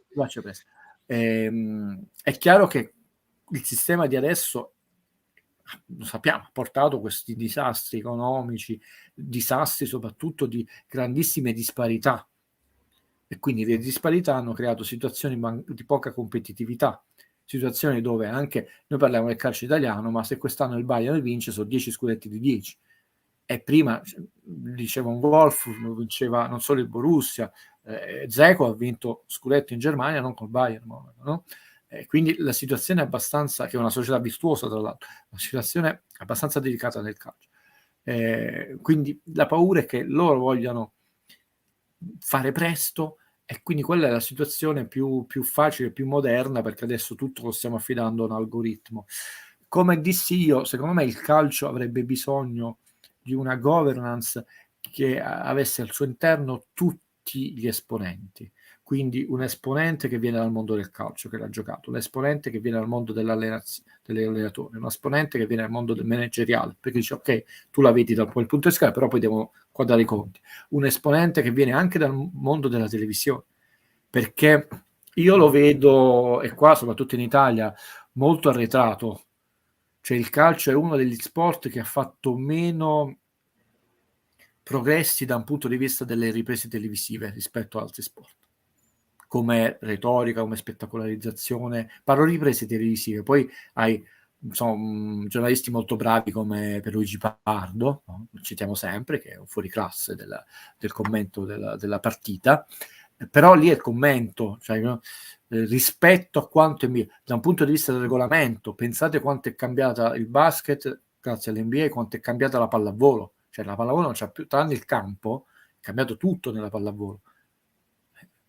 Prima c'era il cambio palla, per dire uno, non c'era il libero, tocchi con i piedi, non ve le cito tutte perché non la cito mai la pallavolo, invece andrebbe citata, e quindi viene gestita sempre politicamente questo cacchio di esercizio del potere, in quanto se Valerio, per dare una parola non definitiva, una parola secondo me sensata da parte mia, è che se vanno riscritte le regole, però per una volta andrebbero riscritte con almeno i 4-5 elementi, perché è chiaro che io non le riscrivo in funzione delle riprese televisive, però io ti coinvolgo in modo tale che tu sai che noi stiamo facendo così e tu già ti poni il problema, serviranno presupponi. Voglio integrare questa cosa dando 2 esempi. Sì. Quando noi chiediamo che alcune partite debbano essere giocate in contemporanea e la televisione non te lo permette perché loro se le vogliono dividere in modo tale che tutte se le guardano tutte, quando noi chiediamo di non affaticare con troppi impegni uno dietro l'altro, e allora lì si potrebbe intervenire tra FIFA e UEFA per i diversi impegni. È questo che sta cercando di spiegare Guido, cioè creare di concerto con tutte le agenzie del calcio, con tutte quelle che rappresentano le professionalità, e riorganizzare tutto in modo tale da avere un miglioramento. È chiarissimo. Quindi la FIFA da sola che decide il cambio delle regole, devi sperare che decida benissimo, però di nuovo rischiamo di fare lo stesso errore. Allora ci vuole un esponente del mondo dell'arbitro che capisce, perché poi certe cose, l'intervento che facevate prima sul fallo di mano, che non lo è mai, d'altronde lui a terra, non è che si può spezzare il braccio lì, a parte che è girato, quindi non è volontario, però ho detto, se vogliamo veramente salvarlo, perché si stanno perdendo spettatori, vanno riscritte in maniera funzionale a tutto, in modo tale che tutti gli elementi ruotano come realmente un orologio svizzero alla perfezione, e invece non si creano blocchi nell'ingranaggio. Questa cosa dell'algoritmo probabilmente funziona, migliorare le cose, però rischia di essere visto solo da un punto di vista, cioè quello che io non voglio accumulare altri debiti, però sto valutando di meno l'aspetto sportivo, perché poi nell'algoritmo, vedete quanto è tutto bello, spontaneo, organico, ci sta l'aspetto Younes, c'è quello umano, capa di merda, c'è batte la punizione, perfetto. Vabbè, ma che community, Guido, che si intersecano tutte le cose, io impazzisco. Siamo quasi in chiusura, ma perché Guido lui non si stanca, ma mi stanco io. Guido è infinito, come di Lorenzo. Guido, perdonami, da quello che ho letto Manolas è stato venduto ora perché l'Olympiacos non arrivava a 7 milioni, solo ora perché non arrivava a 7 milioni in estate, cifra per non fare minusvalenza, mentre ora a 3 milioni bastavano per non farla. Non ho capito, bastavano per farla. Riformo una domanda, perché 7 sono infatti 7 sono di più di quanto è stata pagata ora. Senti, un'operazione che ancora ha dei punti oscuri, aspettiamo un po' di elementi in più per non fare la figura. Quello che ha detto Giuntoli, Guido, che loro avevano già deciso che fisicamente non era in grado di giocare fino a gennaio, quindi hanno anticipato questa cosa, così se ne sono usciti. Che ti deve dire, ma anche giusto, che ti deve dire Giuntoli? Gattuso out. Immediatamente. E vorrei sapere da te, visto che siamo in chiusura, apriamo una live, nella live di 1:50 sulla questione dei diritti di immagine. Ma noi ne abbiamo parlato più volte quando abbiamo un po' sviscerato la cosa dei bilanci. È uno dei talloni d'Achille del nostro Napoli, nel senso che sei deciso, ti ripeto quello che dissi, io non entro mai nelle scelte filosofiche della vita delle persone. Fin da quando ero piccolo, non so, faccio un esempio pratico. Quando sei piccolo incominci a uscire da solo, poi ci sono, non so, delle ragazzine che e quella famiglia, quella ragazzina va accompagnata alle 9:30. Tu potevi tornare a casa alle 10:30, sei tu che ti adegui e non rompi le scatole. Quindi detto, perché le regole di quella famiglia non sono oggetto di discussione della tua capa di merda. Quindi si accompagna. Quindi nella vita io ho imparato questo, poi ho miliardi di difetti, che tu nella scelte filosofiche della famiglia Celentano piuttosto che Paolo Rossi, grande campione che ha ricordato Infantino, non entri. Quindi nella scelta filosofica di De Laurentiis tu non entri. Non mi piace quei tifosi o addirittura giornalisti che pappò, cose, cioè, qua ho sbagliato, è la sua gestione societaria. Io li entro nello studio, nella coerenza e ottimizzazione di quella filosofia.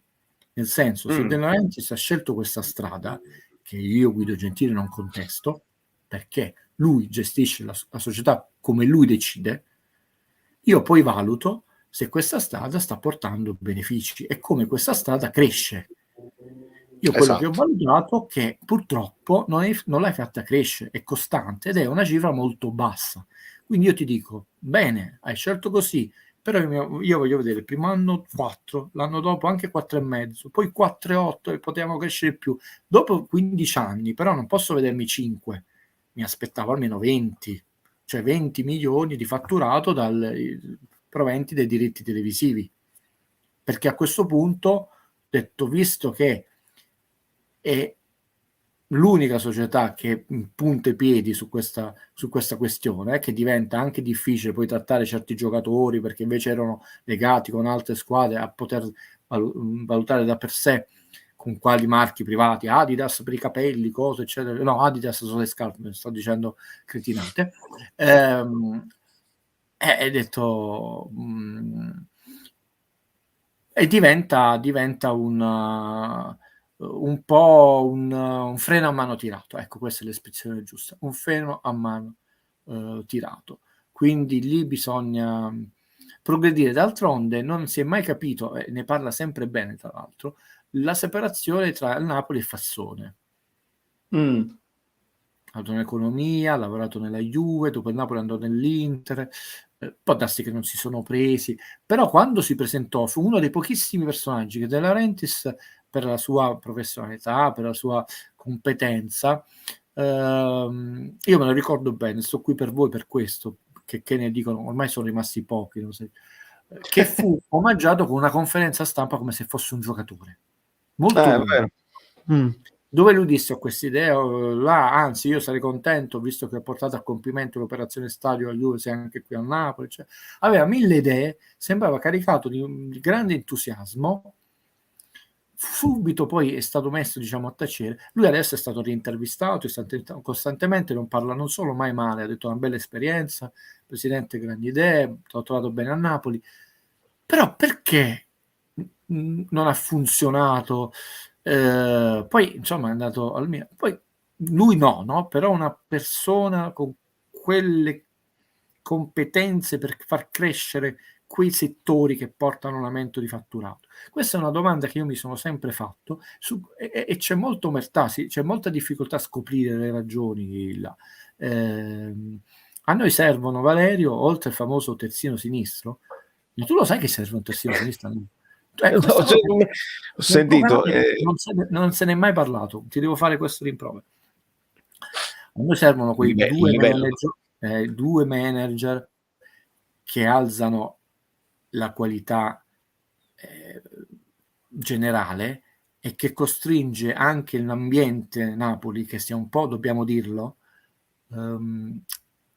adagiato a uno standard molto provinciale di affrontare le cose, di affrontare mi fermo qui, perché ovviamente se io cambio passo, poi determinate figure verranno sostituite, è un fatto fisiologico, da noi figure che sono al passo nel nuovo corso, e tutto va lì. Noi abbiamo bisogno di quello, e quello ti porta il terzino, perciò esercizio del potere, perché voi vedete il quadrato finale, ma tu ti puoi permettere quel giocatore, anzi 5 giocatori in un certo livello, perché hai creato tutto un sistema addirittura che ti permette pure di avere debiti e nessuno ti dice nulla. È ovvio che poi noi ci esaltiamo il gol di Mertens, il palo, ma dovete entrare in quest'ottica di guida, non seguite come ha detto quello lì, che è il prima che ti porta quei giocatori che ti portano poi a avere il gol, il palo, cioè se non hai quel prima hai il lussotto e non hai, capito? È chiarissimo. Ringrazio ancora Vittorio Penza per le belle parole, grazie Guido per la competenza assoluta, fiero di far parte, cioè i rumori. Questo è più italiano, no? Non so se l'amico fragile mentalmente ci dà un ulteriore, perché non l'ho sentita questa cosa di Infantino, dove dice che stanno cercando di spostare la Coppa d'Africa a settembre, quindi dobbiamo aspettare nuovi dettagli al riguardo. E Guido, ragazzi, io nel salutarti... No, ve l'ho detto, non facciamo, anche perché per questo non voglio, è un settore molto delicato, perché non è la salute di un singolo giocatore come la maschera era già pronta, sta giocando, Osimhen, eccetera. Il mio consiglio da fratellone maggiore è: siate prudenti in questo momento della vita, perché c'è molta confusione in giro. Quindi un giorno ti dicono una cosa con una certezza assoluta e tu casomai in buona fede le segui pure, il giorno dopo siate prudenti. Già nella vostra vita privata siate prudenti, perché insomma è meglio essere, che non significa state stressati, ma siate prudenti. La seconda, sinceramente, è tempo perso, perché anche la persona più esperta del settore, virologo, eccetera, più informata, che ha addirittura tutti i dati a sua disposizione, siccome non riguarda 2 persone o una città, ma riguarda una situazione talmente vasta e generale che muta di giorno in giorno, previsioni riguardo un settore dove le varie leghe litigano tra di loro all'interno della stessa lega, penso alle altre figurati, altri campionati, ma come faccio io a dirvi qualcosa di definitivo e sensato? Sarei un buffone, ma scherziamo, parliamo, una cosa è scherzare, essere ironici, una cosa è essere il buffone di corte.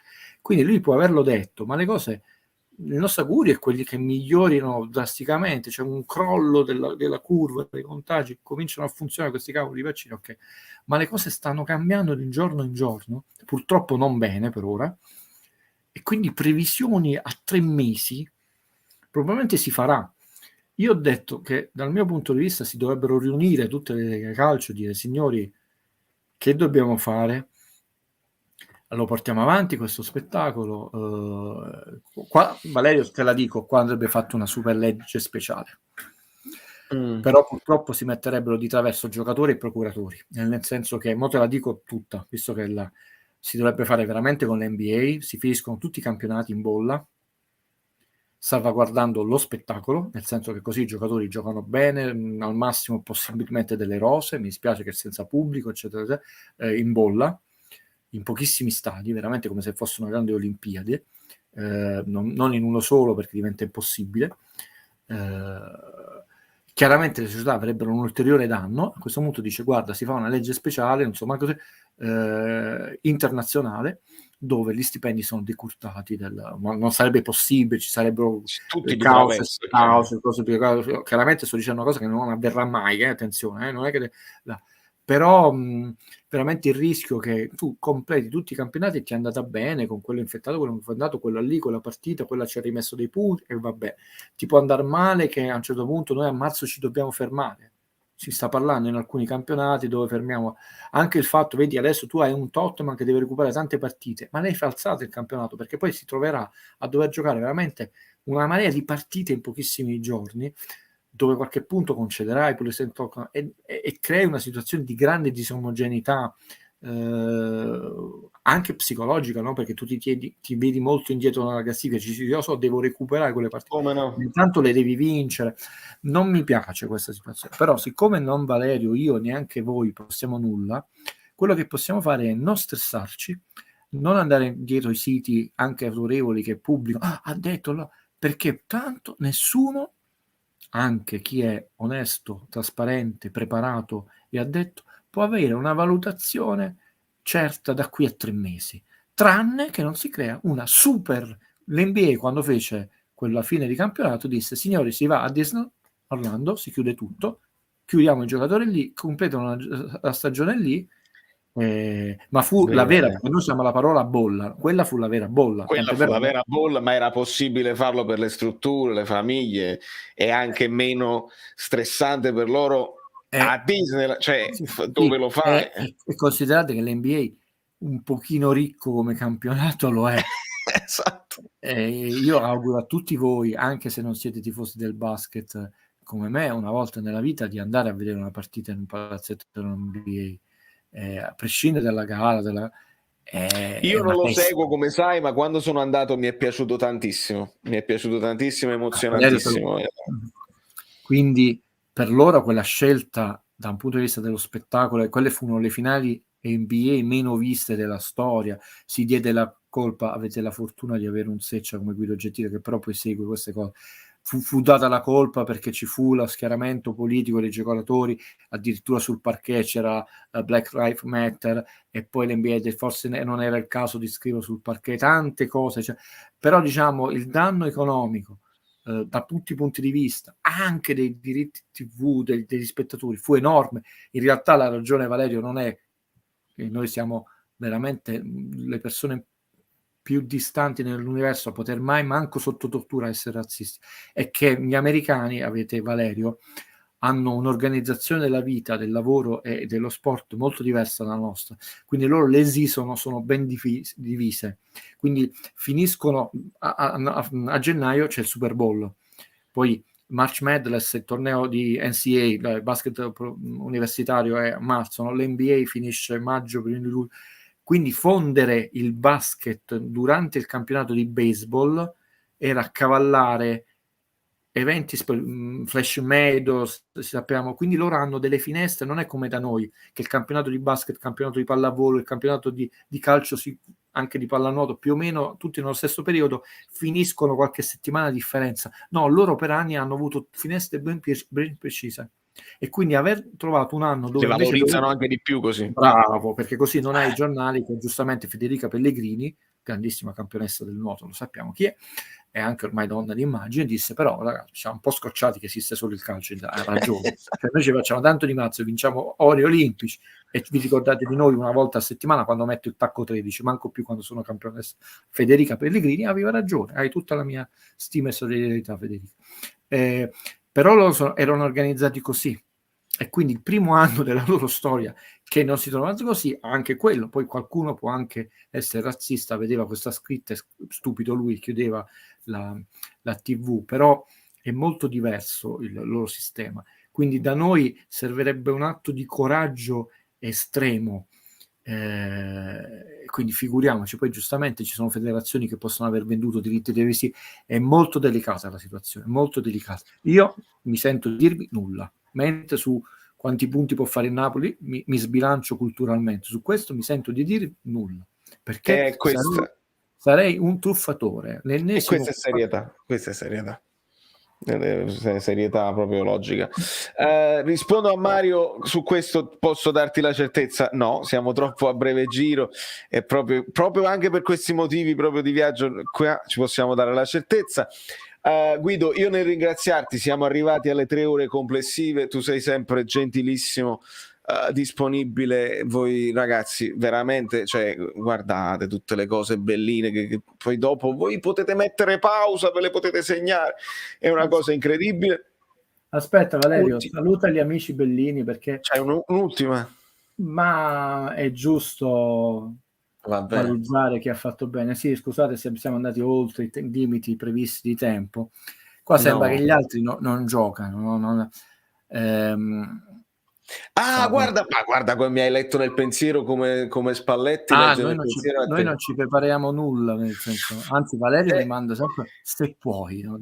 Io dico se non rompo le scatole, qui c'è questo scambio di battute perché è una cosa di cortesia quando una squadra cambia marcia, e c'è un dato che riconosciamo e per noi deve preoccupare, l'Inter Inzaghi gli ha sistemato la difesa, a parte noi che siamo stati bravi a fargli 2 gol. Tra l'altro l'Inter poteva andare 2-0 sul rigore col Milan, attenzione, quella partita cambiava, hanno sbagliato pure un rigore, però almeno glieli hanno dati i rigori. Vedete che cosa ha fatto in queste giornate lì, 25 punti su 27, 24 gol fatti, 3 solo subiti, e vedete la striscia di clean sheet, come dicono quelli bravi, cioè è diventato il Napoli della prima parte della stagione, ma nella prima parte della stagione, pur avendo fatto un maluccio, non ha fatto malissimo, come queste famose 7 partite noi, dove abbiamo fatto solo 8 punti. L'andamento dell'Inter è un andamento, è quello che io avevo detto, l'Inter una volta che si sblocca ha l'organico migliore, secondo me, Valerio, permettimelo dire, ma qua poi ancora i tifosi grigi si arrabbieranno per queste parole, ma è solo onestà. Secondo me c'è un fattore più importante dell'anno scorso: non ha un allenatore nevrotico e sclerotico, e questo è preoccupante per chi spera nello scudetto del Napoli. Quello secondo me era un fattore. È vero che Conte è un martello e li spreme, ma non può fare più di 2 anni, infatti ha trovato la scusa per andarsene. Inzaghi, lo stanno già dicendo i giocatori, è meno stressante, e quindi se l'Inter trova quella gioia che dobbiamo ritrovare noi del primo Napoli di Spalletti, di stare in campo e giocare, diventa uno schiacciasassi. C'è un mio amico interista che è più scaramantico dei scaramantici, si è andato a giocare il 5-0 che io avevo predetto della Salernitana, gli ho fatto un bel regalo di Natale, potete immaginare quanto ha vinto con un 0-5 secco. Quindi è la favoritissima del campionato e non è che ha cambiato marcia, ha proprio messo la quinta. Guido, Aveva sistemato la difesa così. Di questi numeri mi piace sottolineare, ovviamente in bene, il bello è che siamo di queste partite qui, il Napoli è stata l'unica che è riuscita a fare 2 gol e l'altro gol subito l'hanno subito dal Milan, quindi seconda e terza, nella logica delle cose, no? Vuoi far Della vedere forza di che stiamo dimostrando. di nuovo in questa immagine, a parte che noi abbiamo rischiato di fare il 3-3 con 2 azioni. Empoli-Inter, no? Una degli altri 13, si vince. Inter-Udinese si vince, scontro diretto però a Milano, nel senso sponda che gli abbonamenti erano tifosi del Milan, si pareggia. Scontro diretto al Napoli, si vince. Partita con una delle altre sorelle, si vince. Partita con lo Spezia, si vince. Cioè vincere con le 13 sorelle è quello che devi fare. Scontro diretto però a Roma, passeggi. Inter col Cagliari, si vince. Sanitaria si vince. Ragazzi, questo è il campionato di quest'anno. Mettetemelo in testa. Entrate nella media, quella che abbiamo chiamato media punti Guido e non Col media trend. inglese. Col trend quindi, anche dei gol fatti. Quindi vuoi vincere lo scudetto? 28-29 vittorie, punto. Tranne se non succedono, episodi epocali enormi. Ma tu ce l'hai una società forte come quella dell'Inter, cioè hai una società che ha venduto Manolas a gennaio. A dicembre, quindi. Scusa, è vero, manco a gennaio. E su questo poi ragioneremo. Intanto buonasera a tutti, scusate se siamo stati lunghi, se ho fatto un po' di questi numerini noiosi. Preparati i biscotti, mi dicono quando arrivano le mie giunte. Gioca alla bolletta, Guido alla bolletta, Guido scommesse. No, io non gioco. Neanche io gioco, però dovendo giocare io a te chiederei. Poi vediamo cosa succede in futuro perché non si può mai sapere. Guido, grazie infinite. Io veramente non ho parole, ci godiamo il percorso insieme e ci stiamo veramente divertendo. Ma infatti poi alla fine sinceramente, contrariamente a qualcuno che pensa, che mi manda, ricordate io sono un ottimo arciere. Questa se la dovete segnare. Poi un giorno capirete. Noi ci stiamo divertendo, stiamo ragionando, stiamo imparando, io per primo, con questo nuovo medium, che è la cosa più importante. Stiamo sbagliando, ma in buona fede. Non stiamo insultando. Stiamo facendo un sacco di cose belle. E chi lo dice che non faremo altre cose belle? Detto... Per ora la figlia di Maradona ancora sola è rimasta a Napoli. Noi abbiamo fatto il nostro, nel nostro piccolo, senza sapere che doveva ancora venire Dalma a Napoli. È commovente la scena di lei, questa, vedi, una scena cinematografica grande, lei dal vivo grande, che va a vedere lei dipinta su murales in quella famosa foto scattata a Soccavo del padre che gli dà il film, che è bellissimo. Ecco, Max Allegri è un libro che io regalai a mio padre, che vedete quanto è strana, poi mando il riferimento a Max Allegri che mi ha chiesto quali libri su Diego, in realtà è un libro fotografico. Pensate, mi arrivò un giorno, andai in libreria, andai a ritirarlo, tra l'altro il libraio non sa che sono tifoso, non sa che sono tifoso, no, sono un uomo molto riservato. Mi arriva il libro, me lo dà, lui gli arriva un'antifona sul cellulare, è morto Maradona, io lo guardo, era il pomeriggio, ho detto, ma sta scherzando? Ho detto, no, Repubblica, aspetta che controllo.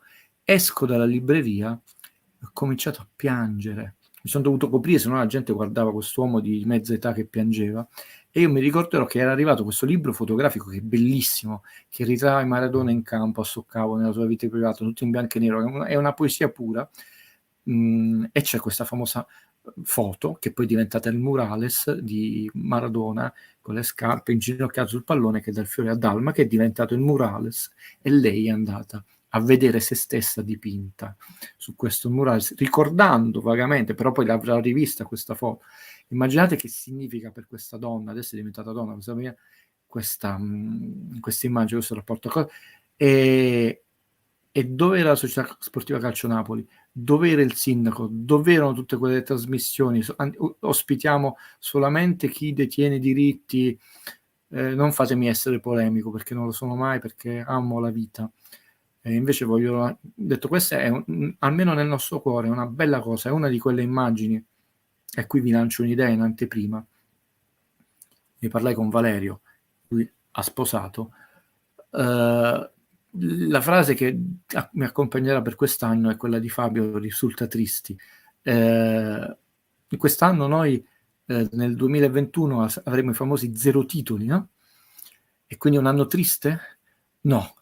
Dal mio punto di vista sarebbe bello che ciascuno di voi mandasse un video molto piccolo con i 5 momenti del cuore che vi ha regalato la stagione del Napoli, 5, poi spiegheremo mercoledì o giovedì quando ci vedremo, mai quando ci daremo gli auguri, 5, però devono essere solo 5, i 5 momenti che vi hanno dato gioia, felicità legati alla stagione del Napoli, e poi Valerio farà quello che ritiene opportuno, e sarà un video altro che risulta triste, pieno di gioia, perché poi questo è il calcio da emozione, e questo è il mio, uno dei miei, ed era inaspettato perché è successo adesso. Ecco, quell'immagine va oltre la gioia, diventa poesia, diventa letteratura, diventa vita, e quindi quanto è bello essere tifosi del Napoli, ragazzi.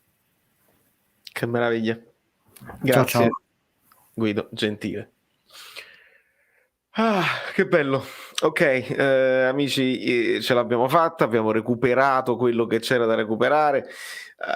Mi ero segnato una domanda, io qua mi posso segnare con la stellina le domande anche per dopo. Alessandro diceva, se non so se è stato già detto, Godin come idea per la difesa, ormai in rottura col Cagliari, e sarebbe un difensore molto esperto che non dovrebbe costare nulla e sarebbe subito disponibile. Non lo so se non costa nulla, non ne sono sicuro, insomma, se è in rottura col Cagliari e nessuno se lo prende, non lo so. Io l'ho visto veramente a fine carriera. Godin credo abbia fatto una scelta di vita, cioè faccio un po' di vacanza in Sardegna, si sta bene, non ce lo vedo, non ce la vedo come operazione. A Daniele Marconi che chiedeva sul film di Spider-Man, io ho pianto 3 volte, ti dico solo questo e non spoilerò niente. Guido ci aveva dato 3 aggettivi nella scorsa live, magari tu proprio non c'eri in quel momento. Questa è la bellezza di chi si sente tutta la live, che non può perdere nulla, nessun minuto.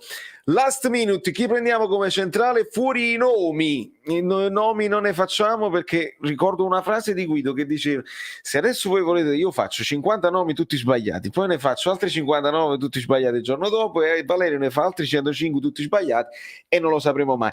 Credo che potremmo trovarci in una situazione del genere. Usciranno una serie di nomi fino a gennaio e poi arriverà una cosa tipo Anghissà che non ci aspettavamo. Spero solo, anzi no, questa volta non spero, in chiusura, perché magari qualcuno si vede solo il finale da New York, in chiusura io non spero, pretendo che il Napoli sia pronto per il 2 gennaio, non per il 1 gennaio, per il 2 gennaio diamo un giorno di slack, si dice in inglese, di slack, I give you that, ma il 2 gennaio deve esserci, perché altrimenti vuol dire che ci facciamo male da soli. Vi voglio bene, sono di Fuorigrotta, sono sempre stato di Fuorigrotta. Un bacione a tutti i moderatori, a tutti gli amici bellini, a tutti quelli che hanno donato, a tutti quelli che hanno lasciato un like. Vi siete dimenticati di lasciare il like finale? Vi siete dimenticati? Magari uno come sa, cioè, leggi il tuo messaggio, Giuseppe, scorrono veloci, non lo riesco a recuperare, la prossima volta. Sto andando indietro, ma non lo trovo. Per me si deve cambiare. Hai scritto tutto attaccato. No, mi rifiuto di leggerlo, è tutto attaccato. Vi bacio fortissimo. Dove sta? Ricordiamo sempre le cose importanti, perché fuori gioco, e ci vediamo domani perché c'è la conferenza di Spalletti. Un bacio. Questo programma è stato offerto da niente di meno un programma, cioè proprio la sigla, fluido.net, e magliette, le cose, insomma, valeriofluido.oplix.com. Comunque tu ti sei montato alla testa, alla fine è un programma. Sì, ringrazio infinitamente il lavoro instancabile dei moderatori, gli abbonati bellini e i supporters, i collaboratori e tutti i vostri commenti, perché questa community è come una seconda famiglia.